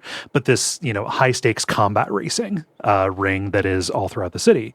She's the gunner, and she needs a driver for her car, the Beast. And just if Beat on the Brat is the boxing quests from The Witcher, this is the horse racing quests. You go around and do these rally races, kind of getting to know Claire. Yes. You find out that her motivation isn't just to win races. Her husband was killed during the finals last year by a corpo guy named Samson. And he's going to be in this finals this year, and she wants us to help kill him. Yes. Just you knew that her husband had recently passed, but not that it was as a result of this racing or, why she has this motivation to climb up in the ranks here. You get history too, like her husband was with her before she transitions, Yes. It's real sweet. And, it's like, yeah, no, fuck this guy. If he intentionally killed your husband, that sucks. Let's go get him. Yeah. It's weird that she assumed that he intentionally did it when you kill so many numbers of people in this quest, in the race. It is a murder contest. Like, killing people is a feature of this. Yeah. It's not something that happens on accident or as part of a plot. Rubbing is racing. Yes. But she's like, oh, it had to have been on purpose. I understand she's not being logical because she's in mourning, but she's had presumably a long time for this. It is weird that she ever thought it was on purpose. Right. But so you go into the last race, and I initially agree. It's like, yeah, I'm not screw winning. Let's focus down this other driver, Samson. Shoot out his car, and if you do that enough, it pulls off and then crashes. And Claire goes up and is about to execute him. And he says, I didn't kill Dean. I didn't kill your husband. She's like, yeah, no, you intentionally, broke, and we crashed. He died. And he basically says what you just said, Gary. Like, I did what anybody in the race would do. Something was in front of me, and I hit the brakes. It was a horrible accident. Also, a thing that happened just driving. Yeah. Yeah, like this. It's so like, it's real weird to think this is intentional. Mm-hmm. Yeah. So you can decide, like, hey, is this guy telling the truth? And I tell Claire not to kill him. And depending on some of your interactions, like what you did, she will do it. Like for me, she shot him, thinking it would make her feel better. When she's done, she says, I'm done racing, and then gives you the beast, which is good if you need a durable car. I never found myself needing it. Your reward is guns or cars. Yep. This next one in the notes here, I didn't find this. Oh, wow. I wasn't not trying to. I just didn't see it. Yeah. So, this is one of the random ones. That is, you just see an exclamation mark pop up on your map and go look. There's a dead thief in an alley. Who's carrying a case with a smart gun named Skippy. Gary, while I'm talking, if you can look up an image of Skippy. Okay. This is a smart pistol. And when you fire it up, like this little clip art of a bullet starts speaking to you. He's really, really talkative, and speaking to you as this basically like a hologram bullet version of Clippy. And it's just, just a bunch of stuff like, just here, let me, while I'm loading, let me perform a song to you. And he just goes, bum, bum, ba-dum, bum, bum, ba-dum, bum. Just, he's constantly talk singing Disturbia by Rihanna. Oh, huh. And as he degrades, like it gets more and more off tune. But he's like, how can I serve you? Decide on a firing move. Do you want to be peace loving pacifist or stone cold killer? And you can say what's peace loving pacifist? Because stone cold killer is just headshots. And he's like, peace loving pacifist, you just maim them. It's all leg shots, and it's a smart gun that will only aim at knees. The pacifism of a gun that will only shoot at legs is funny. Yes. So it takes a while. You have to kill 50 people with Skippy. Skippy used to be a much more powerful pistol. It used to be the best smart pistol in the game, then they nerfed him. Mm-hmm. But after you kill 50 people is the number that I saw. And you use him. He just booting up, loading. Just user survey. How do you feel about the choice that you made? And whatever you say will change what firing mode he locks into. Headshots make sense because it's super effective. There's no reason to spare people in this game unless you're trying to do a challenge run or whatever. Or cyber psychos. And even then it doesn't quite work. Yeah.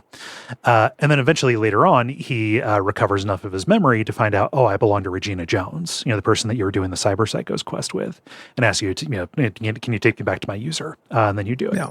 Yeah. I did this one where there's a monk in Haywood who walks you through this meditative brain dance about connecting with Earth. You wake up, he's gone. Mm-hmm. I don't know what these are. It was fine. Don't get it.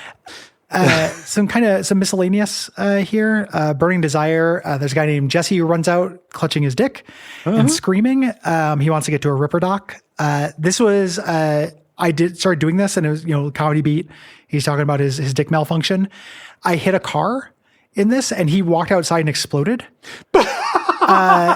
Literally his legs blew off in different directions. It was very funny. And I was like, well, I fucked that up and this is fine. Yeah. It's very good. Good for him. Johnny has a lot of, cute quips. Of course. About this guy. Being an emergency driver for a guy whose dick is on fire. Yes. There's a quest that starts in your building called Happy Together. which is very funny when you find out what this actually is. There are cops pounding on the door of this neighbor. And you find out that he is this, depressed guy who has been super sad and left the force, after he lost somebody who was important. He lost a friend who was much older than him, really saw him as kind of a mentor, stabilizing, force in his life, his only confidant. And so you tell the cops like, hey, leave him alone. I'm trying to figure out what this is. I'll come back to you and let you know how to deal with this. So you go out. You're the citizen. Yeah. Like, okay, sir. Uh-huh. We'll wait right here for as many days as you like. So you go out to the columbarium, just monument where all these cremains are held in Westbrook, and you find out that Andrew, this older friend, was a tortoise that was left to him by his grandmother. Yeah. He was talking to his pet turtle about how much the cops were like mean to him. He wasn't a good fit. Yeah, like they alienated Barry, this neighbor, so much that he, his only friend was a turtle. You tell them this, and like it convinces them to open up. Yeah, it's very funny because "Happy Together" was a song performed by the Turtles. Yeah, this was the first quest I did.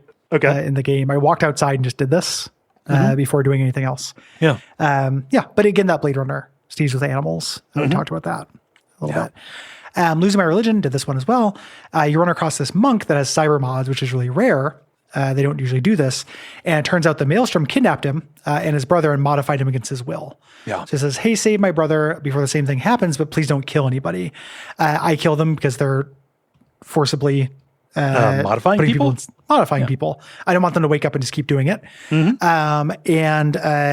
You rescue the brother, and the brother basically says it was not worth their lives for me to be rescued, and goes and looks at the ocean. Get some self-esteem, my dude. Well, and also just, that the two wrongs don't make a right thing, like, does really kind of include that one wrong can prevent a lot of wrongs. Sometimes, it's like, I don't know. I don't need this gang of people who are, forcibly modifying people who don't want to have it done. I'm not going to let like Cyber Guantanamo just keep going.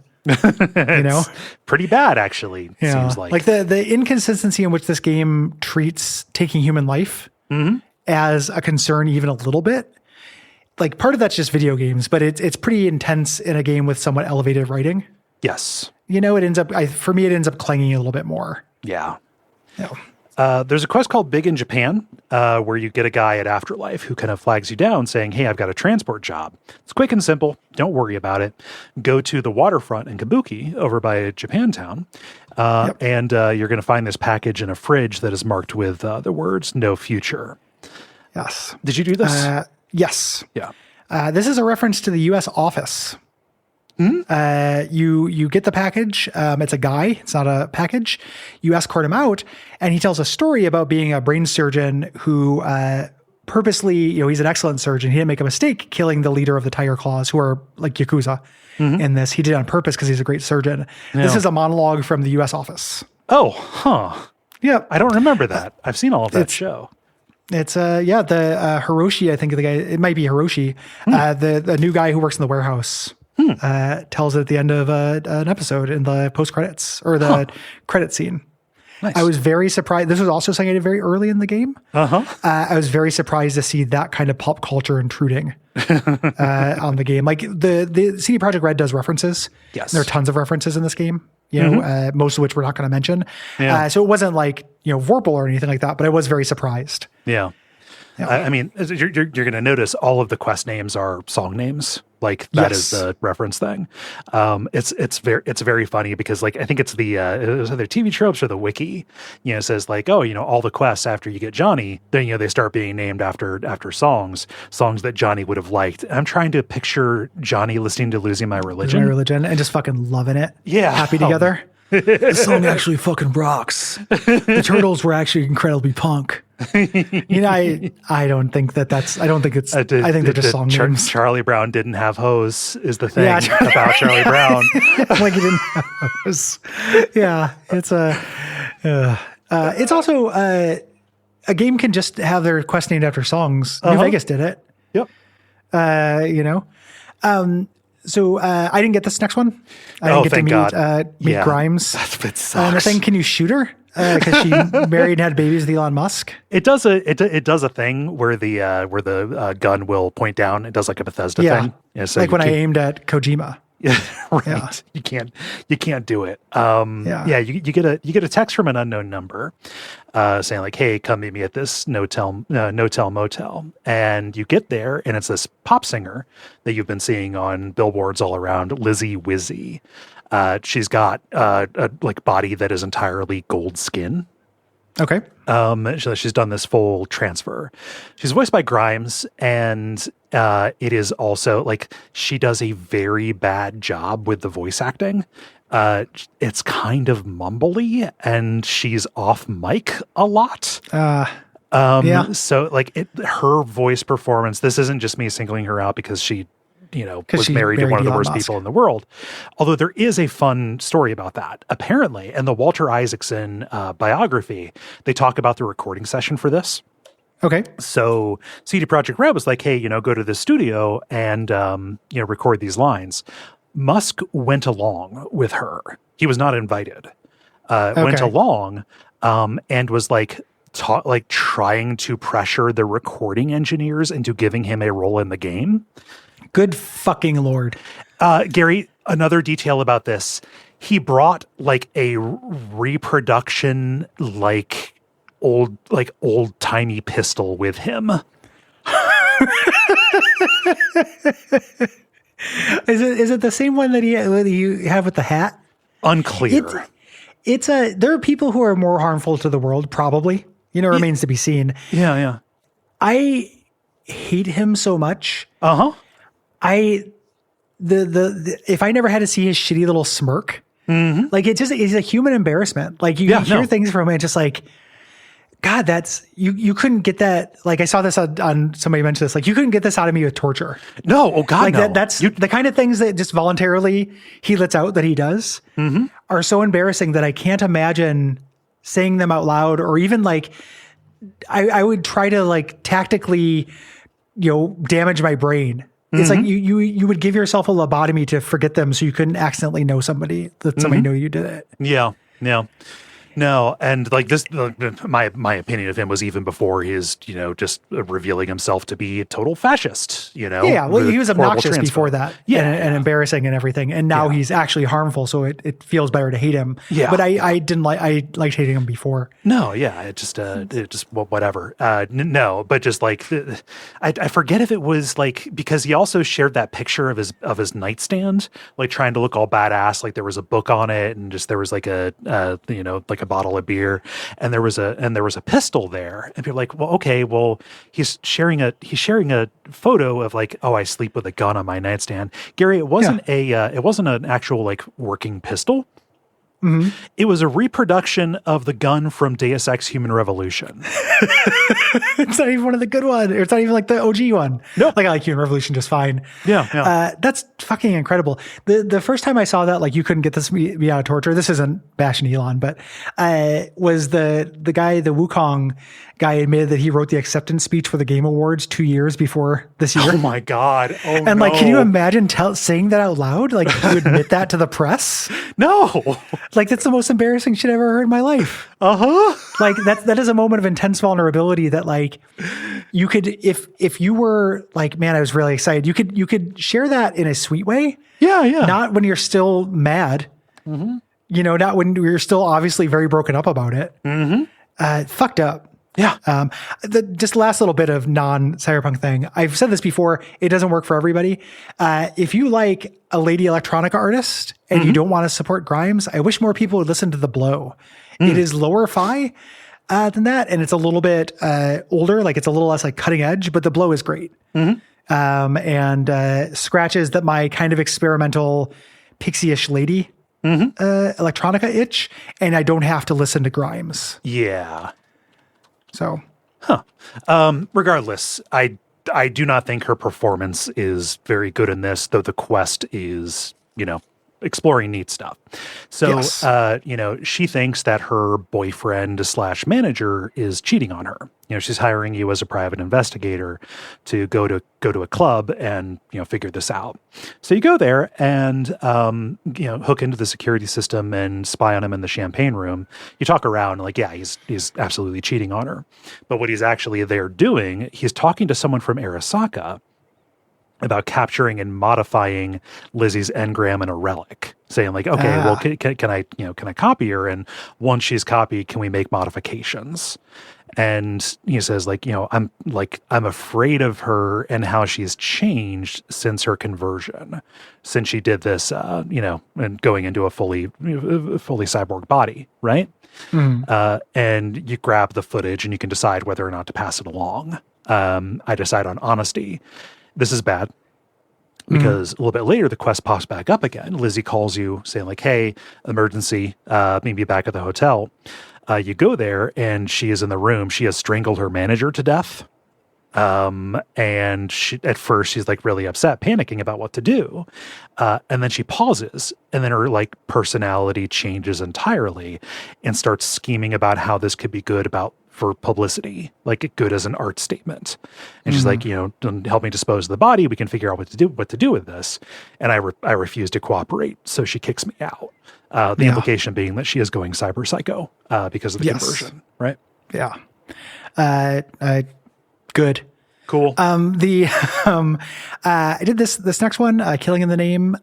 Nancy, the manager / journalist for Samurai, keyboardist, / keyboardist, has put up a job posting for somebody who can find the true identity of somebody named Swedenborg Riviera, who is like a philosopher guy. He does have like QDNA, but also V really likes him. He publishes anti-capitalist slogans, and V's like, this guy's for real. You go around. Go ahead.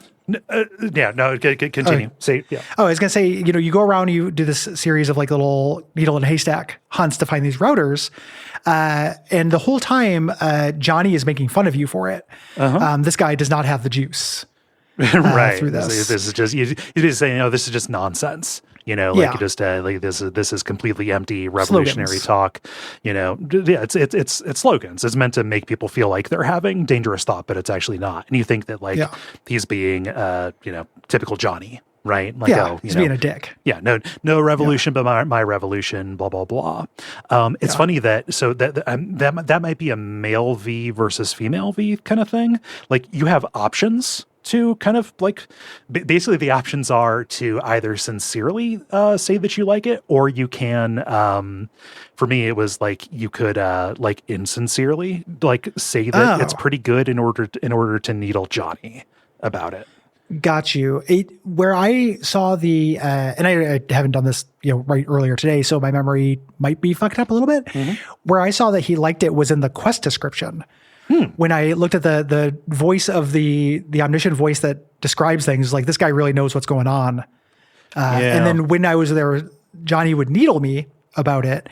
But because my quest description had said, I was into this guy, I was a fan, made it sound like when I would respond to Johnny, like I was arguing with him, and I could give him shit or tease him, but I could also just be like, shut up. That's weirder because those quest descriptions are written from Johnny's perspective, kind of like the quest descriptions in Witcher 3 are dandelions. It might have been Johnny reading it and being sarcastic. Okay. Or it might not be the quest description. It might be the hover over for the quest on the map. Okay. Again, I haven't done it. Somewhere along the line, something in the game gave me the impression, and I might have fucked it up, or might have misinterpreted it. That's fine. Regardless, I like Johnny making fun of you the entire time. Like it's an annoying quest. Going here and finding the thingy and then just doing the same hacking minigame I've been doing. Yeah. For over and over is annoying. Yeah. You go all over creation, and this, proxy after proxy after proxy leads you to this a Zoltar machine. The Zoltar machine. It's a fortune-telling machine in Pacifica. And you can tell it's the same thing because it is just saying vaguely prophetic, cold reading kind of stuff, but mixed in with this, revolutionary, anarchist with a lowercase a kind of stuff with it. Yeah. I find out like, oh, this is a prankster, like a hacker. tampered with this and, has hooked it up to an image board to create this wildly popular Q-like figure that has got people on the internet going wild. And you can, decide to either lie to Nancy to let people have their figure, or you can tell her the truth and it gets her a Pulitzer. Oh, okay. Yeah, I lied to her because my character is embarrassed about being fooled by it. I didn't do the next one because I didn't have Us Cracks, the worst band name in the history of the world in my game. Yeah. So Blue Moon will give you a call. You have to do this after Carrie, after you do the stuff for Carrie, saying like, hey, I've got this dangerous stalker. Can't go to the police about it because that'll just draw attention to it, Streisand effect kind of thing. And it's like, hey, can you help me deal with this guy? Yeah. So you go to Corporate Plaza and shadow her. Like she's wearing a hoodie. She's kind of in disguise, but no, this person will go. This person will go after her. So you kind of follow her, and you see a guy taking pictures. Go up and shake him down. He says like, yeah, no, I'm just taking pictures of her because it's obviously this very famous person. But if you get the right dialogue, say like, yeah, no, this girl in green, dressed all in green, is in all of these shots. So you go and find her, and this is the stalker. She pulls out a gun and then starts going after Blue Moon to try and kill her. You down her, and Blue Moon is like kill her. Because she's going to keep coming back. Like, no, just let's let the cops handle this. Maybe she'll learn. I don't know. Seems like seems like that they'll take her into the system. It's fine. Yeah. This going to Haywood. This mission you get Raymond Chandler Evening. The guy who so you stop these guys from robbing a guy in a bar. This guy it's a dive bar. This is where you start in the Street Kid. Origin. This is your home bar, and this bartender is your buddy. Okay. So I knew this guy. The bartender offers you a job to find out who his wife is cheating with. And you tailor this whole time. Again, Johnny's making fun of you, like doing noir dialogue over it. And you, and this is also, this might be a key interpretation difference with me and Johnny, because I read this as him making fun of me. People online seem to read it as him having fun and taking it seriously. Okay. I didn't see it that way at all. I was expecting Johnny to tease me for wasting my time. Because I was doing it a lot. I read it as him being bored. Yeah. Just why are we fucking small ball? I blow up corporations. I use nukes. But you do this, you follow her, because the follow at a certain distance, but don't get too close, will never end. It has to be in every video game, a certain stripe. And to find out that she's not cheating, she's visiting this Ripper doc to have cosmetic procedures done. Yeah. She lied about it, but she's doing it because she's ashamed that she kept it from her husband. Yeah. And you can say, no, she obviously loves you, big idiot. Or no, you should be mad.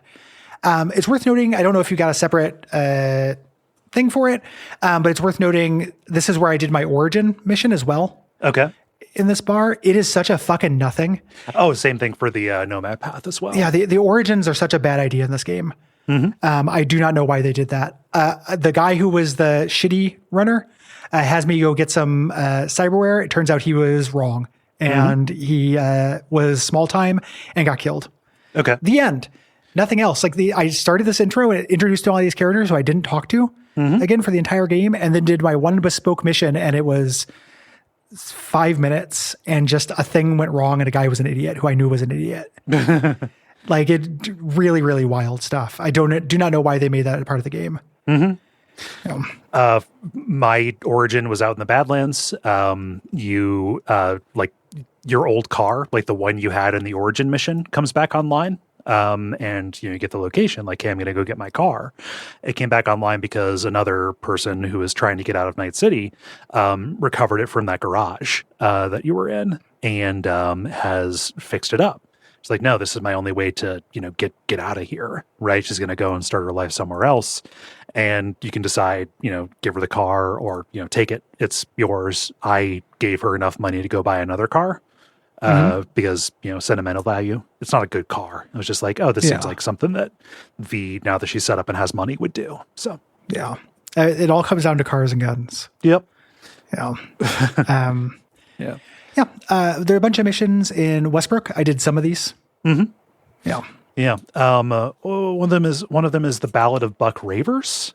You run across this street busker, and Johnny is talking about being a musician, and implies like, hey, there might still be some tapes, like old bootleg tapes of shows, at this club called the Rainbow Cadenza. Of course, because it's been 50 years, it is now a ramen place. But a vendor nearby is selling all of this vintage samurai stuff. And he won't sell it to you unless you prove that you're a true fan, like he's one of those guys. And Johnny helps you answer these trivia questions, about like, oh, what was the last thing Johnny said to Carrie before he quit? Yeah. Like that kind of stuff. And then you buy a record, and Johnny says like, yeah, that guy's a fan, but he never got the message. He's just kind of stuck. He's just kind of stuck in 2020, which is, resonant with him also having been stuck and waking up in 2020. Yeah. And then I don't know if that record is the same as the other records, but then you break it down for one crafting material one. When you hit break down all junk. Well, whenever I break anything down, I just picture V eating it. Yeah. Just shitting out crafting material lumps. Yeah. Great, I can do this now. I picture a little compartment opening up on her stomach, and there's like little cubes falling out. Some things you get can show up in your house as souvenirs. Yes. Yeah. So this might be one of those things. I didn't notice it in my house, even though I got this. Yeah. What's one of these that you did? I did the next one that's on here. I did Sweet Dreams. Stefan selling a premium brain dance. You buy it, but it's corrupted. So when you access it, you black out, and you wake up in these like the scav hideout you went into from the beginning of the game. Yeah. And you have to grab your stuff, shoot your way out, and then go yell at Stefan. He gives you your money back, and you can kill him or tell him to leave. I killed him. Fuck with me. Yeah. Or tell him to leave forever. It's fine. It's fine. There are a couple of quests. Like there's a gig that also involves the woman that you rescued at the beginning of the game, the one that got trauma teamed out. There are weirdly things that reference that mission that doesn't have an awful lot to do with what actually happens in the game. Yeah. Of the rest of these, I did not do them. Oh. I read about Dream On. It wouldn't proc for me. I wanted that one to proc for me. I just wasn't hunting down all the gigs and side jobs. Yeah. Unless they were from friends. I was concentrating on the ones that were about people, not strangers, like just me going out and being a very friendly guy about town while I was on the clock. Right. What of these are good? Any of these? Yeah, we don't have to talk about all of them. I don't want to make your note taking work. Be for naught. But like at a certain point, it's like you go somewhere, somebody tells you something, you go and shoot somebody or not. Yeah. And that's kind of the story of most of them. Yes. The one of these, like all of these are kind of linked together by a vending machine named Brendan. Okay. A Brendan machine. It's a Brendan machine. He's a schism, a spontaneous craving satisfaction machine is what these things are called. Like you hear him talking to a woman, like basically acting as a therapist. For the entire neighborhood. He's kind of talking in like the cheesy salesman voice, but like, asking insightful questions, and you can talk to him just like, okay, well, is this just a clever ruse or, what's going on? And he tells you a joke, and it's, like, oh, this thing might actually be sentient. Right. He's still selling stuff. Like he gives you a free sample, but he's, selling things. And this is one of these quests. There are a couple. There's one that also happens with a conspiracy theorist, like street preacher guy. That is kind of like this. You'll just get a little blip that says, "Hey, quest here," to go back and check in. Like there's one of them, just like a guy, spray painted it, and find out that like, oh, the punk's mom used to come to him, and just in talking, the mom had expressed worry about her son. And like when you tell the punk this, like, wait a minute, were you talking about my mom? It turns into a gunfight or whatever. This culminates in a quest called Coin Operated Boy, where Brendan has been taken in for repair because he has aberrant behavior. Right? Just you stop by and he's gone, and one of the women that he was therapizing is really distressed. So you go and, talk to him, and you find out that like, oh, he's not actually sentient. He's not an AI. He was just really, really well programmed. And he's going to be overwritten. And, he says that he can go tell Theo, please tell her that she is strong, right? That she can, that she can make it. She can get through this. And you go back and you can choose to tell her like, yeah, you got fooled by a kiosk. By OpenAI. Yeah. Shit. Yeah. Or you can say like, no, I couldn't stop him from being overwritten, but he said you can go and be strong, and she, leaves, because, I mean, what's the difference, right? Yeah, nothing will happen. Yeah, it's not really a thing. There's also just a side quest that is just, hey, here's this weird guy, where you get a text from this guy named Ozab Bozo, who wants you to drive him around while he goes on a rampage. The thing is, he is like a clown kind of guy, like Sweet Tooth, the serial killer clown, except he has a grenade on his face instead of a nose. Yeah, I'm looking at him now. Yeah. Huh. It's real, just like get a load of this guy. And then later on, after you do the quest for him, he becomes like a beat on the brat target. You go and fight him. Okay. Yeah. But the big one here is this dream nose on. blow up if you punch him in the face? No. It's just a fight. Yeah. Okay. Yeah. Dream On is out of all the quests that didn't trigger for me was the coolest sounding one that I was the most mad didn't trigger out of the ones I read about. Yeah. This seems really neat. It's a follow up to the Perales quest, the one that started Rivers' whole sideline. Jefferson, this guy is ramping up his mayoral campaign, gives you a call saying like, hey, somebody broke into my apartment last night and I caught him and fired a shot, but then I went unconscious and I woke up and there was no sign of this happening. Like, I'm sure that it happened. Nothing is missing. And my security company, SSI, says, there's no footage of this. There's no evidence. You obviously dreamed this. Something's going on. Yes. Yeah. So you look around the apartment and you see evidence of the shooting and it being covered up. TVs are broken through this, and you fix them. You get to play this. It plays this weird signal that makes you black out for a minute. And you talk to Elizabeth, the wife, and she doesn't remember anything strange happening during that time. So you eventually find the blood trail and you follow it to this secret room. And it is a spy room. This couple is being spied on. There are computers holding emails about an operation that is used to monitor and influence them. There is a computer that's hooked up to a UHF transmitter that's pointing at a black van nearby. Yeah. So you have to chase it. Yeah. They lead you into Maelstrom territory and kind of into an ambush to lose you. And then, I hack the van and see like, oh yeah, there are all these files confirming that somebody is putting fake memories into the Peralez's heads. Like somebody is like programming them. And then before you can copy any of them, they're remotely deleted. This is a conspiracy that goes way beyond the top. Yes. And I like you don't get full closure for this. You call Elizabeth, you meet her at a ramen shop, and she knows a little bit about the brainwashing, but she says, hey, don't tell Jefferson. That's going to endanger his life and just be a devastating thing to find out.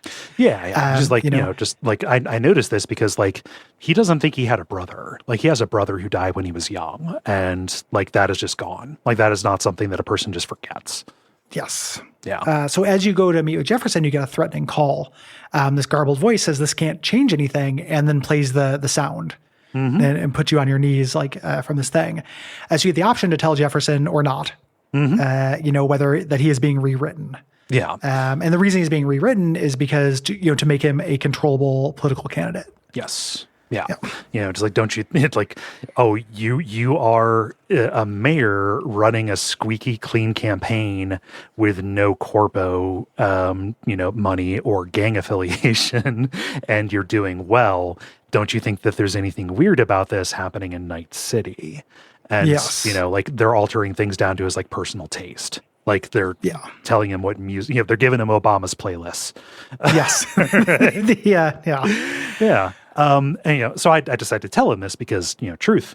And he says, I'll play along for now, but I'm going to expose them once I become mayor, right? I'm just going to lead them in. This goes very badly for him. Yeah, I don't think that is what was going to happen. No. Like in the epilogue, he is a paranoid wreck, and like Elizabeth is on the verge of leaving him, and also like she has been like turned and modified against him. Yeah, they it's do have real rough. control. They have access. Yeah.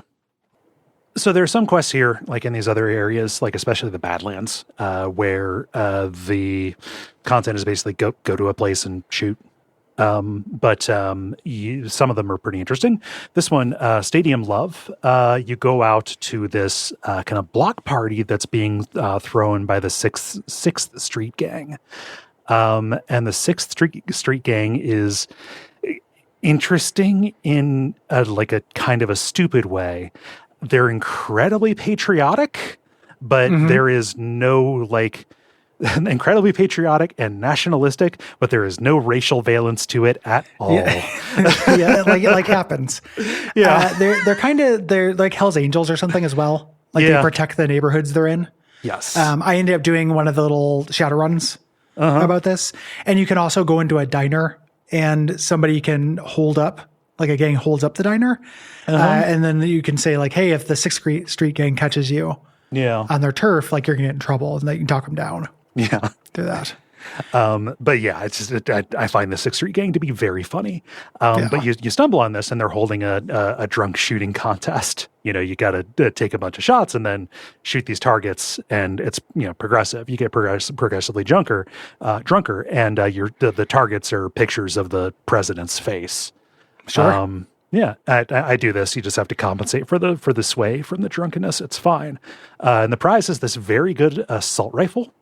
It's a smart assault rifle that creates poison clouds when you kill somebody with it.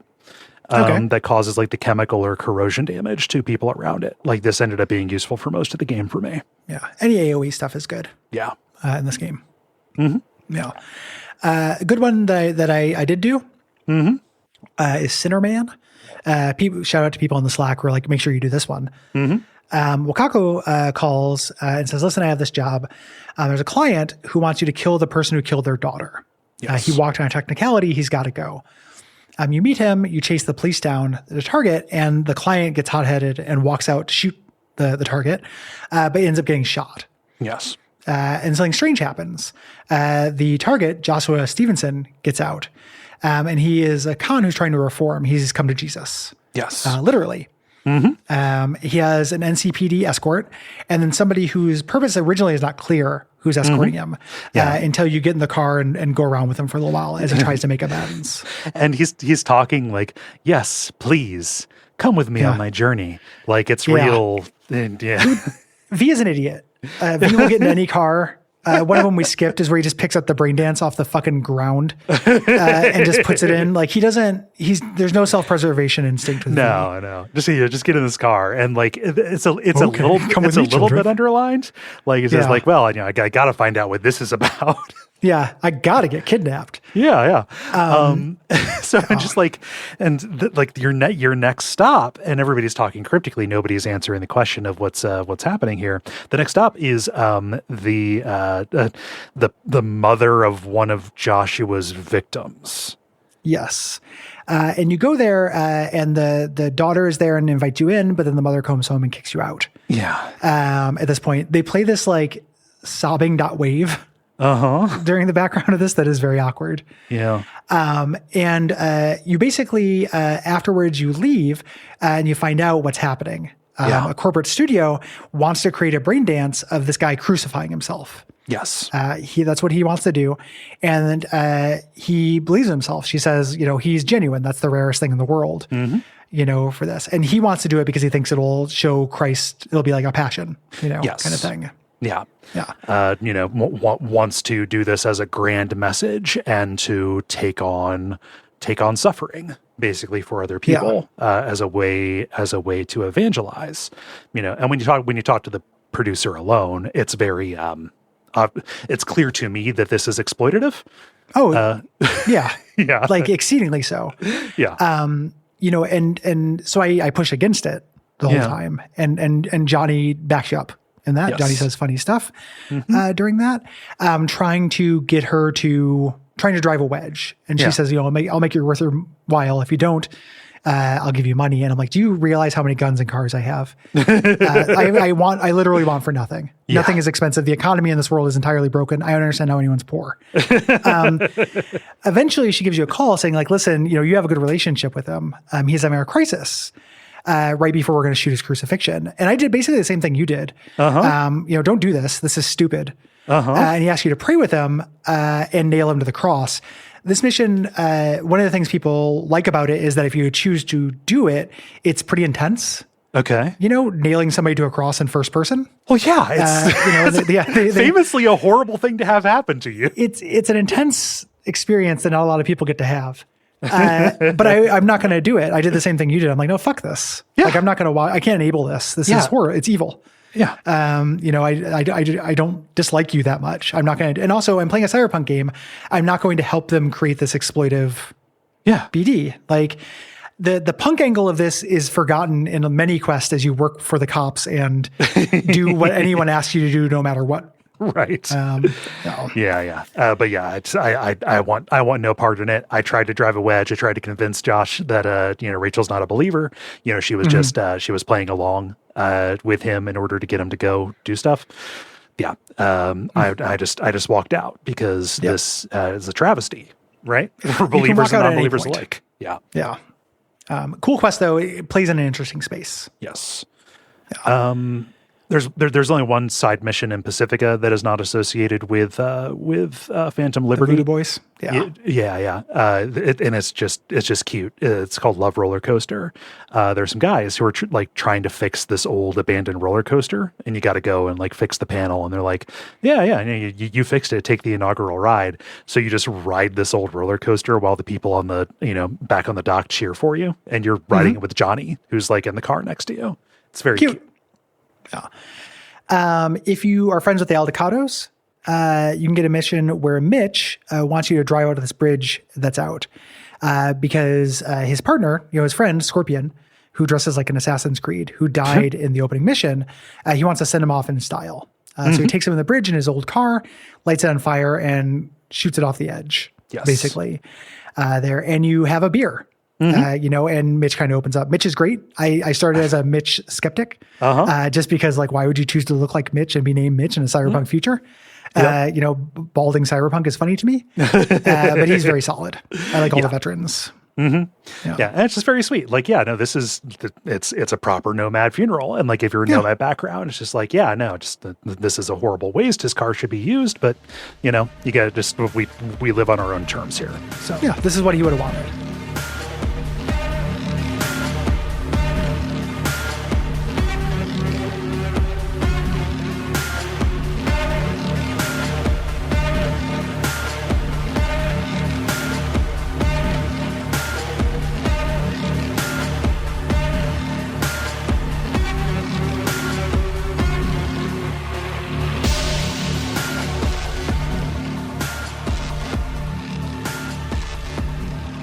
Let's get back into the main quest. Yeah. Here, we didn't talk about everything we can't in a game this big. And again, there's a billion little shadow runs of go into this place, do this thing. You could basically, it positions itself a little bit as a forever game, not quite forever, but for me, there are diminishing returns. Yeah. The further you get down the kind of quest chain of writing. It's not forever, but it's all you care to eat. Yes, it is all you care to eat. Yeah. There's interesting writing in some of those. It's all done through text between your fixers and kind of the setup. And it's not like there are no twists in those or anything like that. It's not jobber writing.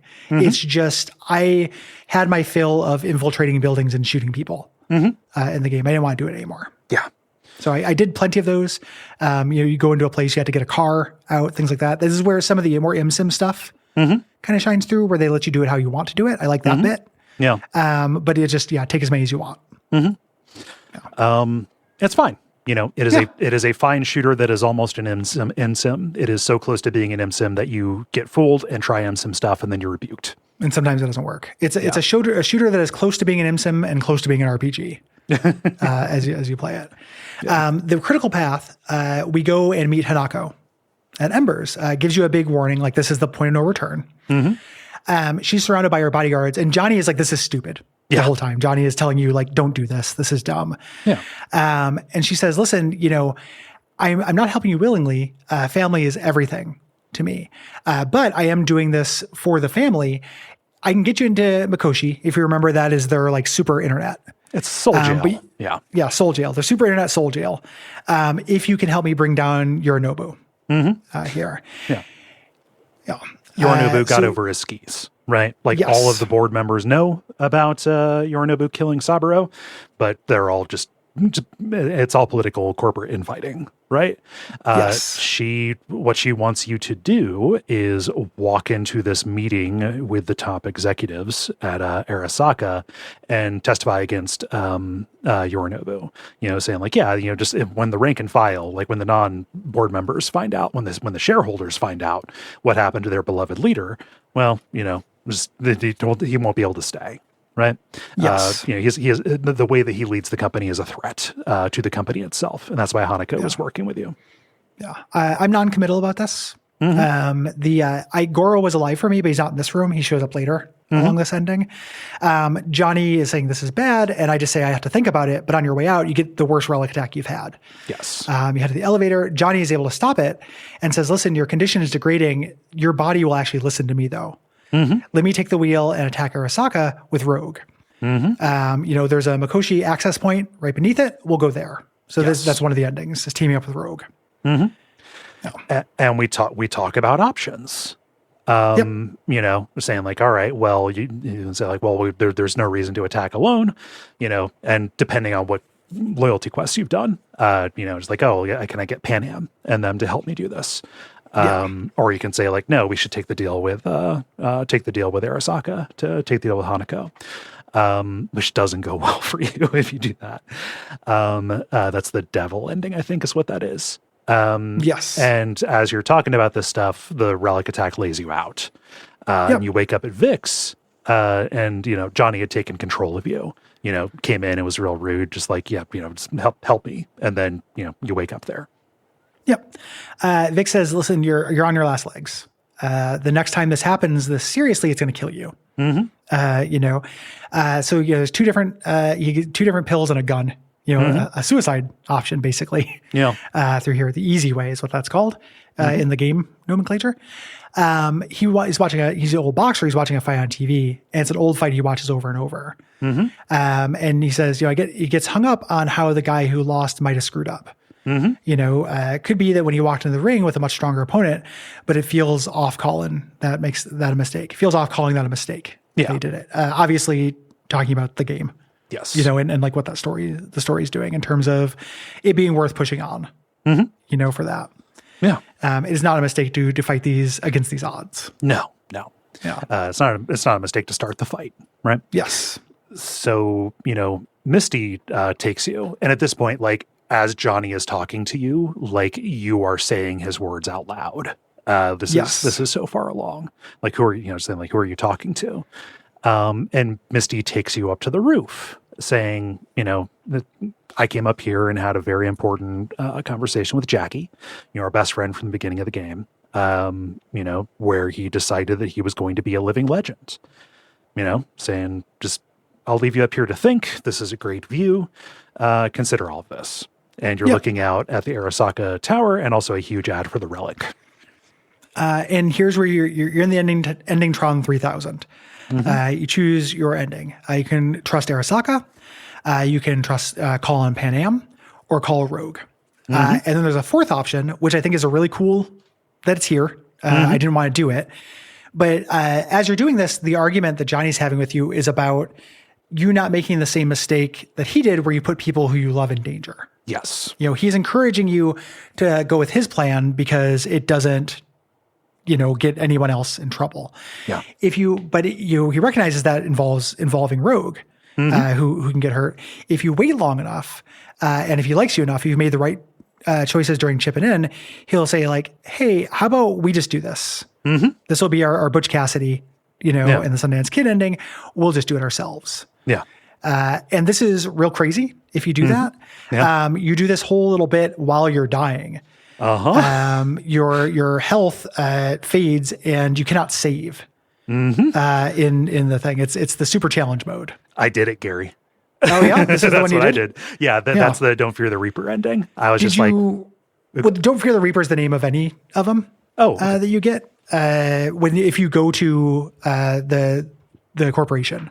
Okay. Like once I got there, it played the same way. Did you know that you had to wait, or did you naturally wait for this? I Because it's knew not that it's not an option that comes from the game. It's kind of hidden. Yeah, I knew that I had to wait. You have to wait for a long time. It's like 3 minutes. It's like or 5 something minutes like or something. Yeah. Yeah, you don't have to. I just went and went through my email. It's not something you would do naturally. I was just like, I know there's a secret ending. Like, there's nothing natural about my play anyway, so I might as well try to do it. And that's why I made the decision I did. Also because Johnny has a point, which is like, nobody should have to die for me. And the ending that you get is super fucking bleak. That and the devil one are unimaginably bleak. Yeah. When he's talking to me and telling me not to involve anyone else, I'm like, I can't do that to Pan Am. I had done the romance. She'd come over to my house and said the exact same 12 words and done the 3 things. You know, I kept waiting for that. How many times we danced and then showered? Yeah, it's the way that dancing looks in this game. Yeah, but because I was expecting more that relationship to develop. And one of the things about this, when he's saying like, don't get her involved, I was thinking about this in terms of gender stuff and taking away like her agency during this. Like she's like, you helped me, I want to help you.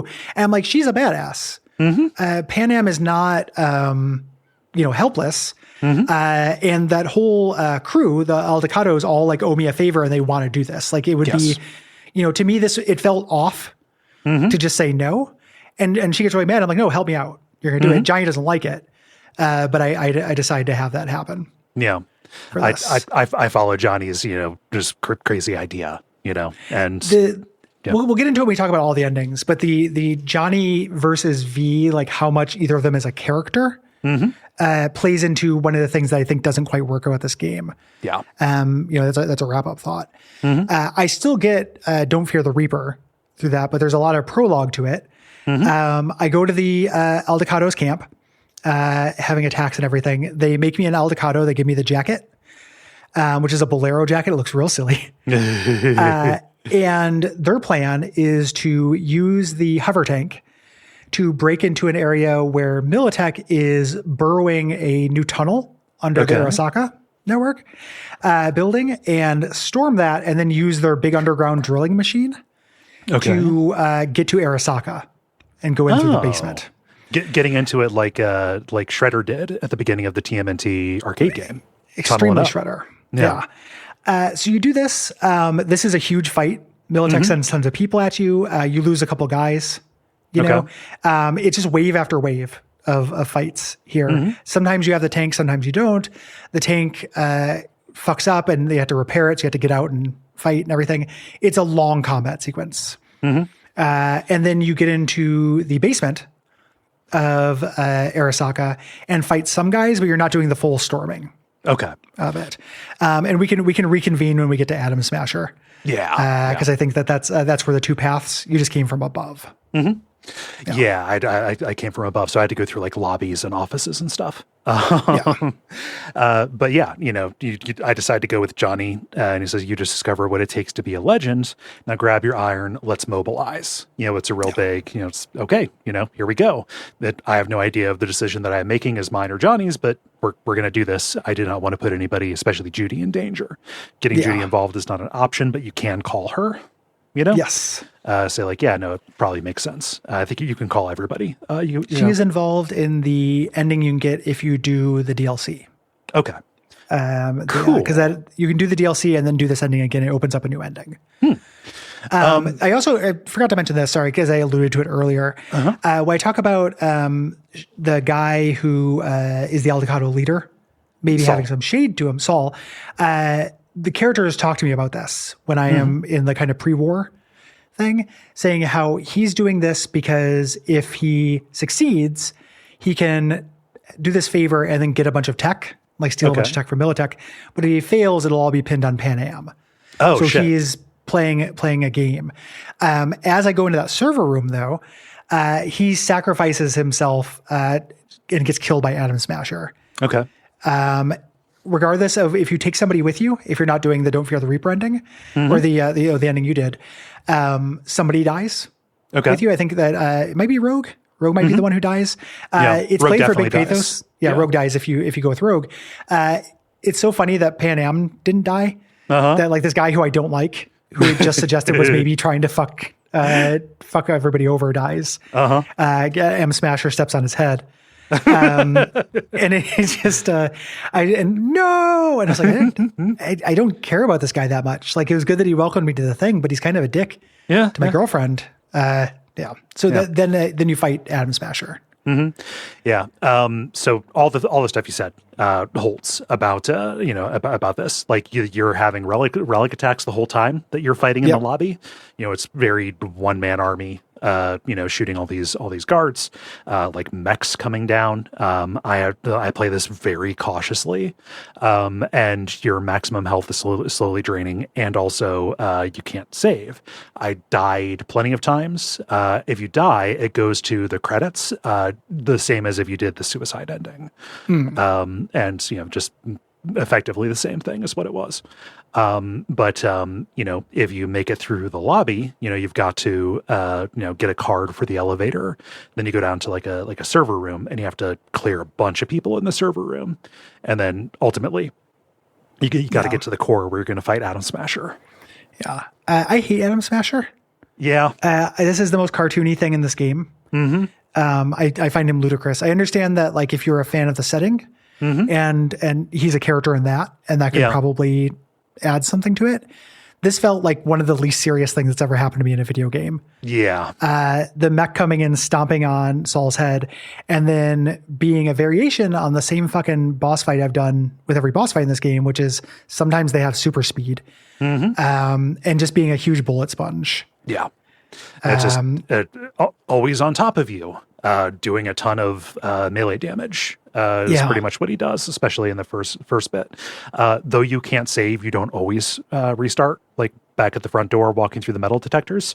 Like there are checkpoints that you can reload on. Yeah.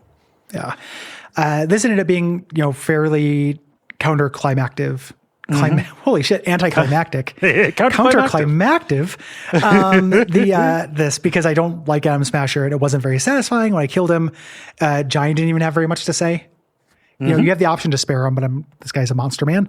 He called somebody a fuckable piece of meat earlier. Oh God, he's got to go. About that. Yeah. No. Just it's one of two things you know about him. Yeah. Like, it's for a character who's super important to this, he was not actually very important to the story. But yeah, so you kill him, you eventually get through it. That's your final fight, and now we're in the ending path. Okay. Here. You plug into the Mikoshi. Oh, fuck. I forgot about something else. I apologize. Nope. I contacted what's her head? Oh, wait, not River. AI lady. Oh, yeah. You contacted Alt. Yeah. Alt. I contacted Alt before this. Okay. So Alt says, I would like to also get into the Mikoshi. If you plug me into this thing, I will help you get into help you with security. Yeah. And you do, and she kills a bunch of people, so you don't have to kill them. The reason why that's important is because I think that if you involve her at all, that changes the ending for me. Like, this path can branch. All right. I believe. So yeah, I involved her.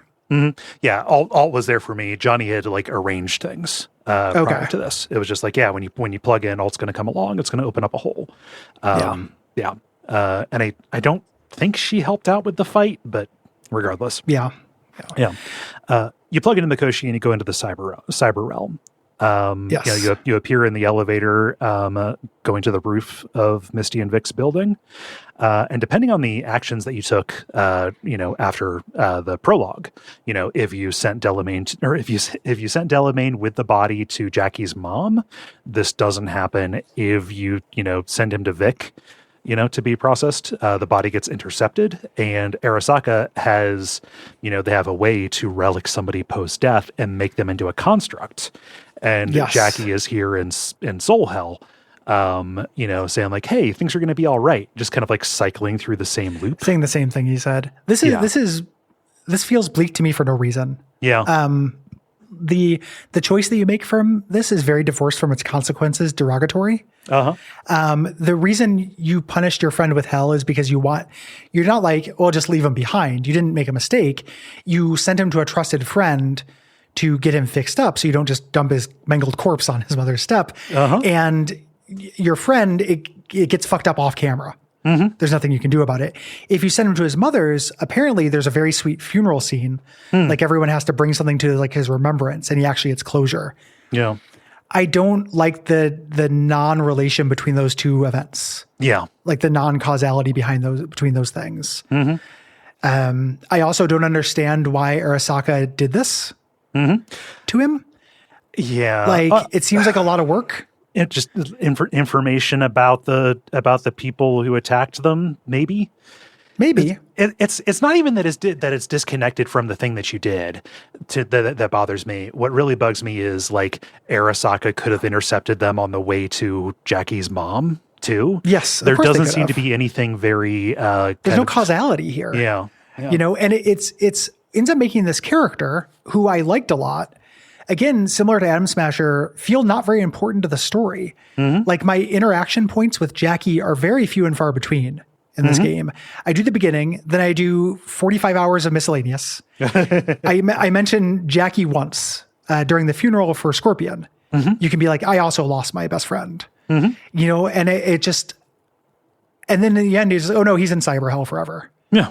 Like I had no emotions about this other than irritation. Like I wasn't feeling a gut punch about this, which is the best case scenario for what they would do with a character that you like. One of the things about the Witcher style quest turn is you don't find out, oops, everything you thought it was one way and now it's another way immediately. Like it's at the end of a chain of events or something like that. The consequences of a choice that you make with incomplete information, that doesn't come 60 hours later. Well, in addition to, it usually made sense. Yes. Like, and this game isn't immune to that. So like a good example, the Judy quest, I think that's a good example of this. Yeah. You do the thing that feels right, but the forces are too strong. Yes. You know, that felt witchery, you know, to me, or whatever you want to call that, you know, that felt good. This feels bad to me. This felt rushed and stupid to me that this happens. Yeah. So you stop the loop by pushing him off the roof. Yep. Yeah. And he probably wakes up the next morning in the loop because it's a loop. Like you can't die as an engram. You appear in the cyber realm here, and Alt is reciting. This is one of my favorite poems. Oh yeah, it's one of the classic good poems. I love this. Yeah, also, I'm a big T.S. Eliot guy. Oh, what's that? I'm a big T.S. Eliot guy. Well, you love cats. I do love cats. I love him largely for his work in the Practical Cats. You know. Yeah. No, I love this poem as well. It absolutely does not apply to Johnny. No, well, it kind of does. So it's the love song of J. Alfred Prufrock. Yes. And the first verse, the part that she talks about, like the way that I think about this poem is there's a line in it later where he's like, I grow old, and then says, I will wear the cuffs of my trousers rolled. And it just sounds stupid. That was, at the time this was written, that was a fashion thing. Yes. And there is resonance with Johnny in this, your time has passed and you are still trying to be young. Yeah. You're still trying to be young and relevant. Let us go do this thing, go through these streets. It's very romantic, but it's a little bit empty. You know, let's go into these one night cheap hotels, sawdust restaurants with oyster shells. Like that characterizes Johnny pretty well to me. Yeah. When I think of the character of J. Alfred Prufrock, I see somebody who is incredibly kind of timid and beat down. You know, so I think that's why it is not especially applying to me. Yeah. There's both elements to it. Yeah, you know, like I have measured out, you know, my life in dirty coffee spoons. Yes. Like there is a Willy Loman-ness to it. But but the part of like streets that follow like a tedious argument of insidious intent. I didn't think about the like, oh, I'm trying to be young past my time. Like it also like just Johnny doesn't seem to have trouble you know, getting with women or doing the things he wants to do. Well, he kind of does. He goes on a date and is the person who he was gonna like. He tries to do a hookup date and it doesn't work. You know, I think part of what the coolness of this when we get into it and do the final wrap ups that I have is I like Johnny a lot as a character. I like him primarily because I think he's a fuck up. Oh, he's absolutely a fuck up. Yeah. Like I find Johnny to be a really sad character in this. I don't think he's badass. I don't think that he's, you know, right about stuff. I think he's a little bit pathetic and like you know, like when you do the thing where you get the record and he's like, yeah, that guy's still stuck in 2020. I'm like, what the fuck are you, man? You're literally a relic, dude. Yeah. Like that is kind of your thing. You know, so this ended up feeling, this was chilling, like a great moment. It's a great evocation. Also, this might just be like a projection thing. I like that poem because, you know, I feel some identification with it. Yeah. You know, I read this poem and I saw some stuff, like, you know, even back, you know, in the day, like in college, I was like, yeah, I know this is, the way in which I find myself pathetic is not the way that I find Johnny pathetic, I guess is what I'm saying. Yeah. So she does the poem, and you should check it out. If you don't know that poem, T.S. Eliot's great. The Wasteland, good, despite being one of the most famous poems ever. So you reach her at the end of this and she says, like, listen, it's too late. Your body has decided it wants Johnny. You know, you have no long-term life in you. You know, I'm going to take one of you through the wall. Yeah. And the other one can go back and live in your body for maybe like 6 months. Yeah. You know, or Johnny can have it for a time. You could have it for maybe 6 months. And this is where, like, I was expecting there to be the Delamain ending. The disentanglement. The disentanglement. Or the integration. Integration, but it doesn't come up. You can say like, oh, you know, I thought there'd be a better solution to this. And Johnny says, you know, here for folk like us, wrong city, wrong people, which is a great line. Yeah. Here. Yeah. And, you know, I don't know if this is responsive to your relationship with Johnny, but Johnny doesn't want your body, right? Like you had that conversation back in the hotel room, you know, saying like, hey, when the time if comes, it comes down to us, and, you know, it comes down to one of us, you're going to keep the body. And, you know, the ending Tron here for this part of it is, you know, do you plug into the little monolith that is here, or do you walk across this, bridge? And I started walking across the bridge because it was like, well, no, just this is just from a utilitarian perspective. It's just like, no, my time is gone. I died. All of this was something else. You know, take this, you know, take the strange turn of events and ride it out. But Johnny like argues against you. Like, you know, it's pathetic. You're just going to give up, right? Like he does not want you to do this. He does not want your body. Yeah. So I turn around. You know, you do so and you jump into a well, the Bodytron well, here. And he just, you know, goodbye, V, never stop fighting, grabs your hand. Here's, you know, gets a little bit into wrap up thoughts, but I think this is important. Yes. Many people who I know, and I'm not trying to make their argument for them at all. But I talk to people who are like, no, of course you give Johnny the body. You do it not because you like Johnny, but because you want to go explore beyond the wall, or because it's the right thing to do and you love Johnny. The two things I say to that is like, one, that breaks my role-playing immersion a lot, that much lack of self-preservation. You know, just like, fine, fuck it, have it. That's weird to me. Two, I just had my girlfriend take me up here and she's lost like half her family. Yeah. And just to be like, fuck you, I'm another guy now. Would be awful. And that is the theme in this game that I think is most successful. The writing in this game that is the most winning is in inuring me to connections with people in this world and me making friends. And the giving Johnny your body is a way, other than for Carrie, is a way to tell them all to fuck themselves. Yes. You know, and I can't stomach that. I don't understand how that's emotionally resonant. You know, I understand the appeal of it because Johnny is a character and you're not. I mean, you know, like other people's experience of him, right? Which is just like, okay, you know, and I wonder if it's different if you have like affection or knowledge of the setting, like, you know, just like what it would mean for Johnny Silverhand to be back, right? Like, I wonder if that's there. To me, like, you know, what ultimately brought me around was Johnny didn't want this to happen, right? It's like, okay, so maximizing life here is not necessarily the way to go. You do it without his consent. Yeah, it's like no, he wants to go be with all. Like, he's going to get to be a cyber god. You can play a V that wants to be a cyber god, you know, and goes beyond. But like, you know, but also for me, like the whole thing with chipping in, like with all of Johnny's side quest was, you know, him, you know, trying to get back to this and finding out the world had moved on. Yeah, and you know, like this whole game was kind of his farewell tour, right? And, yeah. Yeah, I can't imagine it makes more sense to be resonance wise. Yes. By a lot. And it also plays into the themes this game. It plays with multiple themes, the ones I feel like it executed the best. Yeah. I think this makes sense with. Mm-hmm. I also don't feel like what was beyond the wall was emphasized or enunciated well enough to make it appealing. Yeah. To me as a thing, like I don't care. Like, am I going to go be an Indigo Prophecy Polygon man? Like, yeah, you're like, oh, that's where all the rogue AIs live, and I'm like, well, that's kind of interesting, really but it seems dangerous, and also like, again, I'd made these connections. Mm-hmm. I can't I have to go have that same dance and shower with Pan Am for infinity until we die. Yeah, every time we hang out, that's what we do.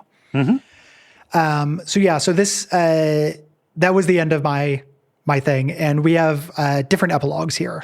Yeah, tell me about your epilogue. Deciding to stick around for Panem. Yeah, I wake up. Me and the Aldecados are heading out of town. We're getting out of the city. Mm-hmm. We're heading south of the border because they have contacts who they think might be able to help me. They're like, yeah, they said that you only have 6 months to live, but we know people. We're going to fight that. Yeah. And you drive under a smuggling tunnel. Mm-hmm. To make it. It's interactive, but no combat or anything. You know, it's just so your characters can talk. And you make it to the checkpoint, and then it kind of flashes forward. So you make it, and there's hope. You have a chance to say goodbye to Night City. You know, you ask if you're sure. You can try to convince Pan Am to stay there. I don't think it works, but I was also like, fuck that place. Yeah. I started as a street kid, but I played as a character who likes the family Outlander stuff more. Yeah. And Mitch, who you thought maybe died during the assault, actually lived. He had to pilot the hover tank on his own. And he's like, no, it's like, you're just going to rip your mind apart. But he succeeds. So that's great. And it's basically you start anew there.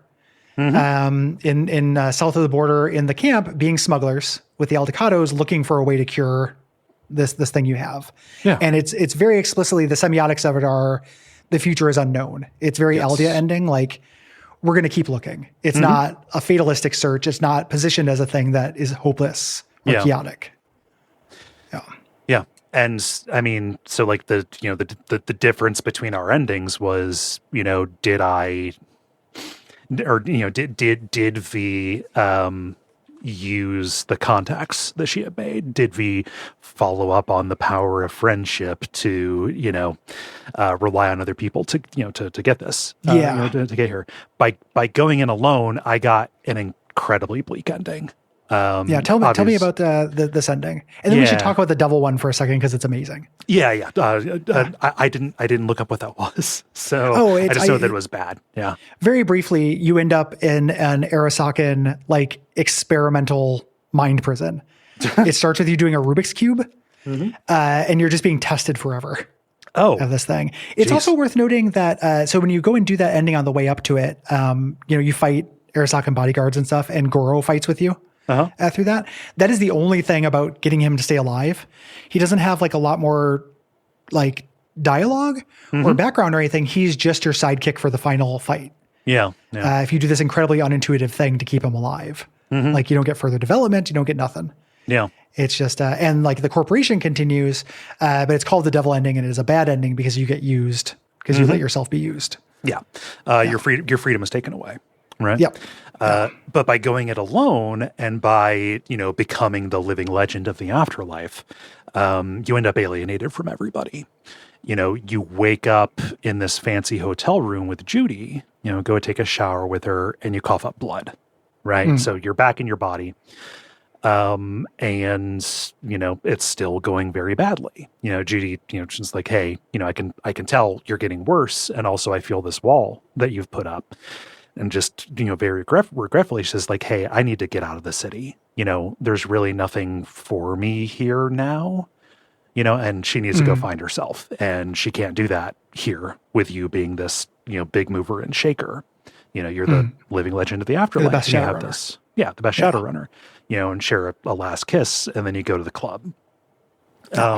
Taking Rogue here or not really just changes whether or not she's present for this. She doesn't actually there's no real interaction with her around it.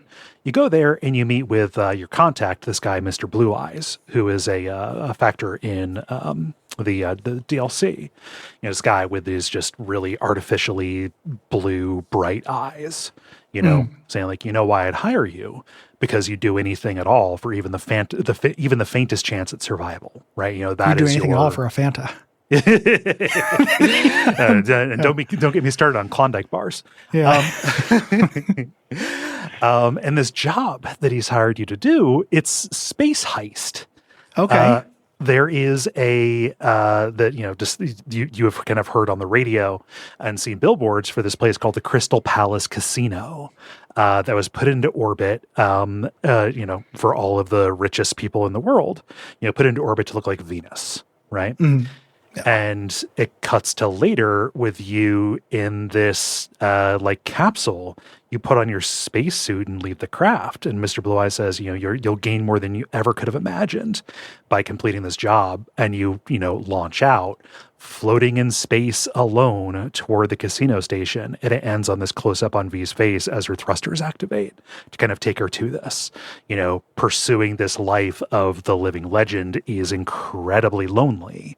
And you are literally alienated physically from everything as you go to do this. And there's no idea if you're going to survive this. And if you do survive, how much of a chance you're going to have to get better. Yeah. And then you get the credits dialogue where you get calls from your friends during this. The ones that sounds like you got are similar to the ones if you kill yourself. Yes. If you suicide in this thing, everyone is disappointed in you, which I kind of love. Yeah. As a thing, like suicide's real common in this. Like there are suicide booths. Everyone, tells you to do it, all the ads and everything. But it's a thing that is, I have a lot of sympathy, for people who kill themselves, but that goes directly against the themes of the game. Yeah. Like everything is telling you it's worth fighting. It's not a mistake to step into the ring. Yeah. There may be mistakes you're making, but you should fight. Don't give up. Don't capitulate in advance.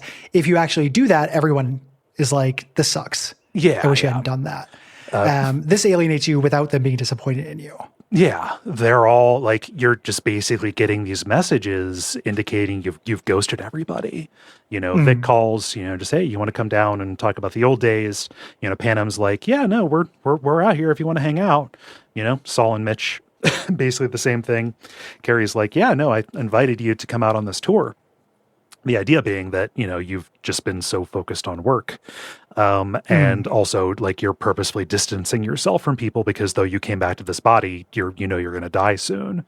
And Judy calls and finalizes the breakup and says, that's just the way things are. You either become an asshole or you eventually get off by one.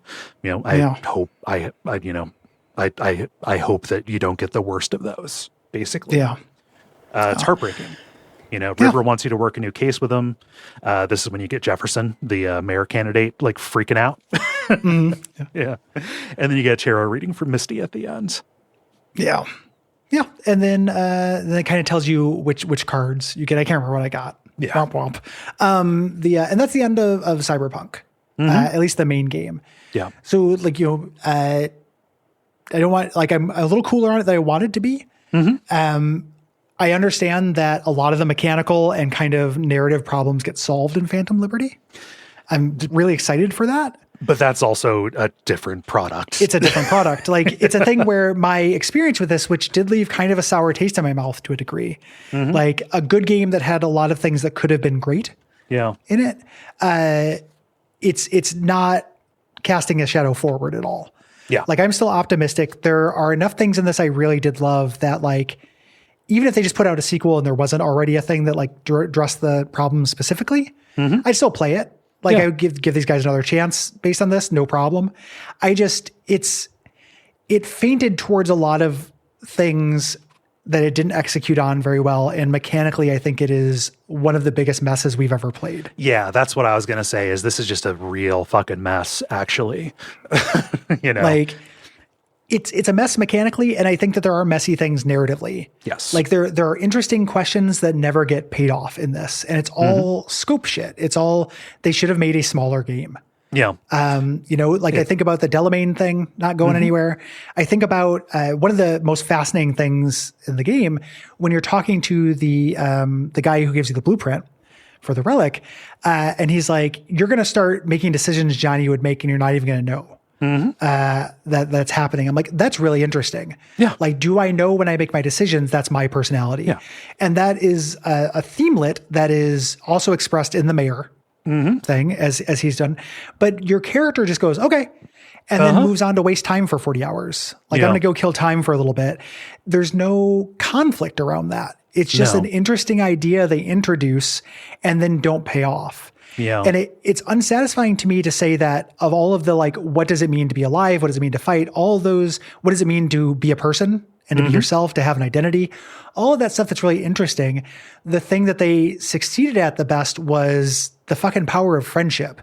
Yeah. And that burns me up inside because I hate that theme. But if you have good characters and you make them make sense for them to like each other and have each other's back, that can work. Yes. And then to have the most like cyberpunk thing you can do at the end, if you do give the body to Johnny as a thing, be something that is such a thumb in the nose to that. Yeah. I think that's an extension of V not really being a character in this. Like you can buy a V with no self-preservation instinct because there is no V, and Johnny is much better developed. Yeah. But that is also a problem. Like that also kind of sucks. And it's like, what did they gain by making V a cipher? They didn't have to be. No. Right? Like, the character customization and people projecting themselves onto V, like that, there is value in that. But also, like, you got a different prologue and then a mission to get a different car halfway through. Right? It's cars and guns all the way down. Yeah. In terms of like how your character can express themselves and deciding whether somebody lives or dies at the end of a quest. And your character doesn't have an opinion on it. Yeah. Like that is the difference. The Geralt V difference is that like Geralt has an outlook. V doesn't. And that really casts into shadow what the possibilities, like what kind of choices you actually get to make in this. Yeah. I don't think it's necessarily fewer than The Witcher, but because they're non-specific, they all kind of end up going into a video gamey binary. Yeah. In a lot of them. It feels like smaller ball than I know the studio can do vis-a-vis this thing that I really care about in games. When we say it's too big, it's not just like, there's doing just too much of it or anything. Like it is so big that the disparate parts of it don't even meet. No. They just nope. It just the can't cover the circumference of this thing. Doesn't patch together, and it becomes very clear. Stuff really snapped into focus when I started looking at the making of this. Kind of after I, like toward the end of my playthrough, right? And saw that like, oh yeah, a bunch of the earlier versions of what would have been the main quest. Like that was refactored and reused as side quest kind of stuff. Yes. And I think that is where you start getting the super cool stuff about the, like the paralysis or, just like generally the friend quest. Delamain. Yeah. Like the quest you do for your friends. And you get these things where it's just like, oh, we tried to do this. That didn't end up being what we decided the game would be about, but we're going to keep it in there because it's still at least a cool idea to allude to. But what that leads to is an awful lot of stuff that's introduced and then never really paid off on. Yeah, a lot less narrative cohesion than you want. Yeah, it feels very make your own Sunday in a way that I don't, in a way that doesn't jibe with me. In a way that is fine for video games to be. Yes. Like many video games are that, but I'll admit, like I have high expectations for this because of the developer and like what I know they're capable of and how much potential you can see in it. And again, that's all narratively story stuff. Mechanically, this is closer to hopeless for me. I understand that it got better. Yeah. I was reading about the changes in the original version. Have you read the perk list from the 1.0 version? No. It will kill you dead. Kerr, I think, I might be misremembering the person. Apologies if I am. Shared it in the Slack. Okay. With me, and it's incredible. Like if it's already to me, 0.3% shotgun damage against moving vehicles if you have your underwear on backwards. But it used to be 1,000 times worse about that. It's just I don't know. I believe it is improved. Yeah. I believe it is much improved, but it sucks. It's a fun shooter. I had an existential moment during this, and this is an age-old games question stuff, but like, is this an RPG? Like at all? There are 4 non-complementary or synergistic character advancement systems in this. You have stats that are just used for thresholds. It's literally just, can you open doors, of a certain type. You have the perk list, which I don't like the perks. They're all, rain damage on Sundays. You have equipment, and then you have the secret perks that act as like a traditional XP. Yeah. As you do things. None of those work together. None of them are exciting. Like it doesn't, this is one of the least RPG feeling RPGs we've ever done. Yeah. For Winter RPG to me. Like we got to do some fucking grognard shit. Next remember, year. we did Jade Empire. Yeah. Like we did Jade Empire. We did Mass Effect as well, which last year, and that was also a very non-RPG RPG. We got to, next year it's got to be like fucking Ultima 7. It's going to suck. Everybody's going to hate it. Nobody's going to like it. Nobody who played that game is still alive. Yeah. It's like, I like Ultima 7, but it's a rough putt. But you know what I mean? Like it's just kind of, it's part of the less than the sum of its partsness of this, of feeling like it's just kind of a shooter with an above average, but not great story and some absolutely breathtaking great moments. Yes. And kind of questions in it. It's, man, I don't know. You can improve as much as you want. The foundation is just broken. It's not a foundation. It's like trying to build something across like 6 different concrete pads that are at angles. Yeah. And you can live in it. You can make something better. Like you can put something on there that'll stand better. I wouldn't invest in that property long term, I guess. No. Yeah. So good game. Good game that I wanted to be great. And has touches of greatness. Yeah. And it falls into the age old problem. If I'm not angry, I'm just disappointed. Literally that. Like I'm probably harsher on this game because not just expectations, but also because of those pricks of brightness in it. So, if you are hearing this, it is too late for you to tell us what you think, though. You can tell us. We ain't gonna listen. We're busy. It's holiday time. Yeah. No.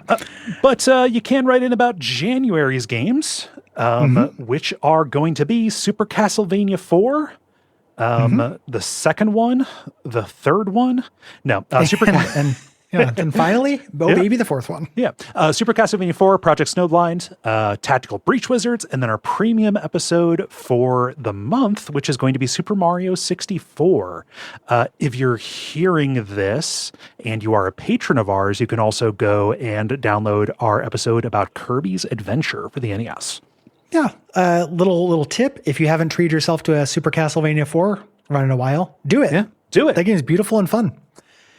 If you're listening to this and you are any kind of oppressed class and you have a product or project you'd like us to highlight, please send me an email at Gary@Duckfeed.tv. Include pronouns, links, pronunciation, anything that'd be useful. We'd be happy to shout it out. Yep. If you want to support us, if you want to get that Kirby episode and all of our bonus episodes, become a patron. Go to patreon.com/DuckFeed.tv. $5 a month gets you so much. $10 gets you more. We think it is one of the best deals in podcasting. Or just for money. The amount of content is pretty ludicrous. No, it's technically maybe in the hundreds of hours right now. Has to be. Yeah. Yep. So go get it. And if you can't, we understand. But there's plenty of other stuff you can do to help us out, which should be your main mission, I think. Yes. Helping us. No, you can go and leave a rating or review. You can subscribe. You can tell your friends about us. Spread the word. Cyberpunk's a big game. Lots of people played it. I'm not sure how much analysis of the kind we've done is out there about it. Share us. Like you can hear about the whole game except for Phantom Liberty. Yeah, which you'll be able to hear about soon. This is the first time we're recording after Duckstream. Thanks everybody for tuned in and donated. It was a big success. Yes. We appreciate you very much. And finally, thank us in joining our producer, Gwen. We've been recording. This is 3 hours. And we've been working a lot. So forgive me. Join us in thanking our producer, Gwen. Thank you so much, Gwen. Yeah. Until next time, what should they watch out for? Watch out for Adam Smasher. He's just ahead with an augmented tongue that is sliding toward you fast.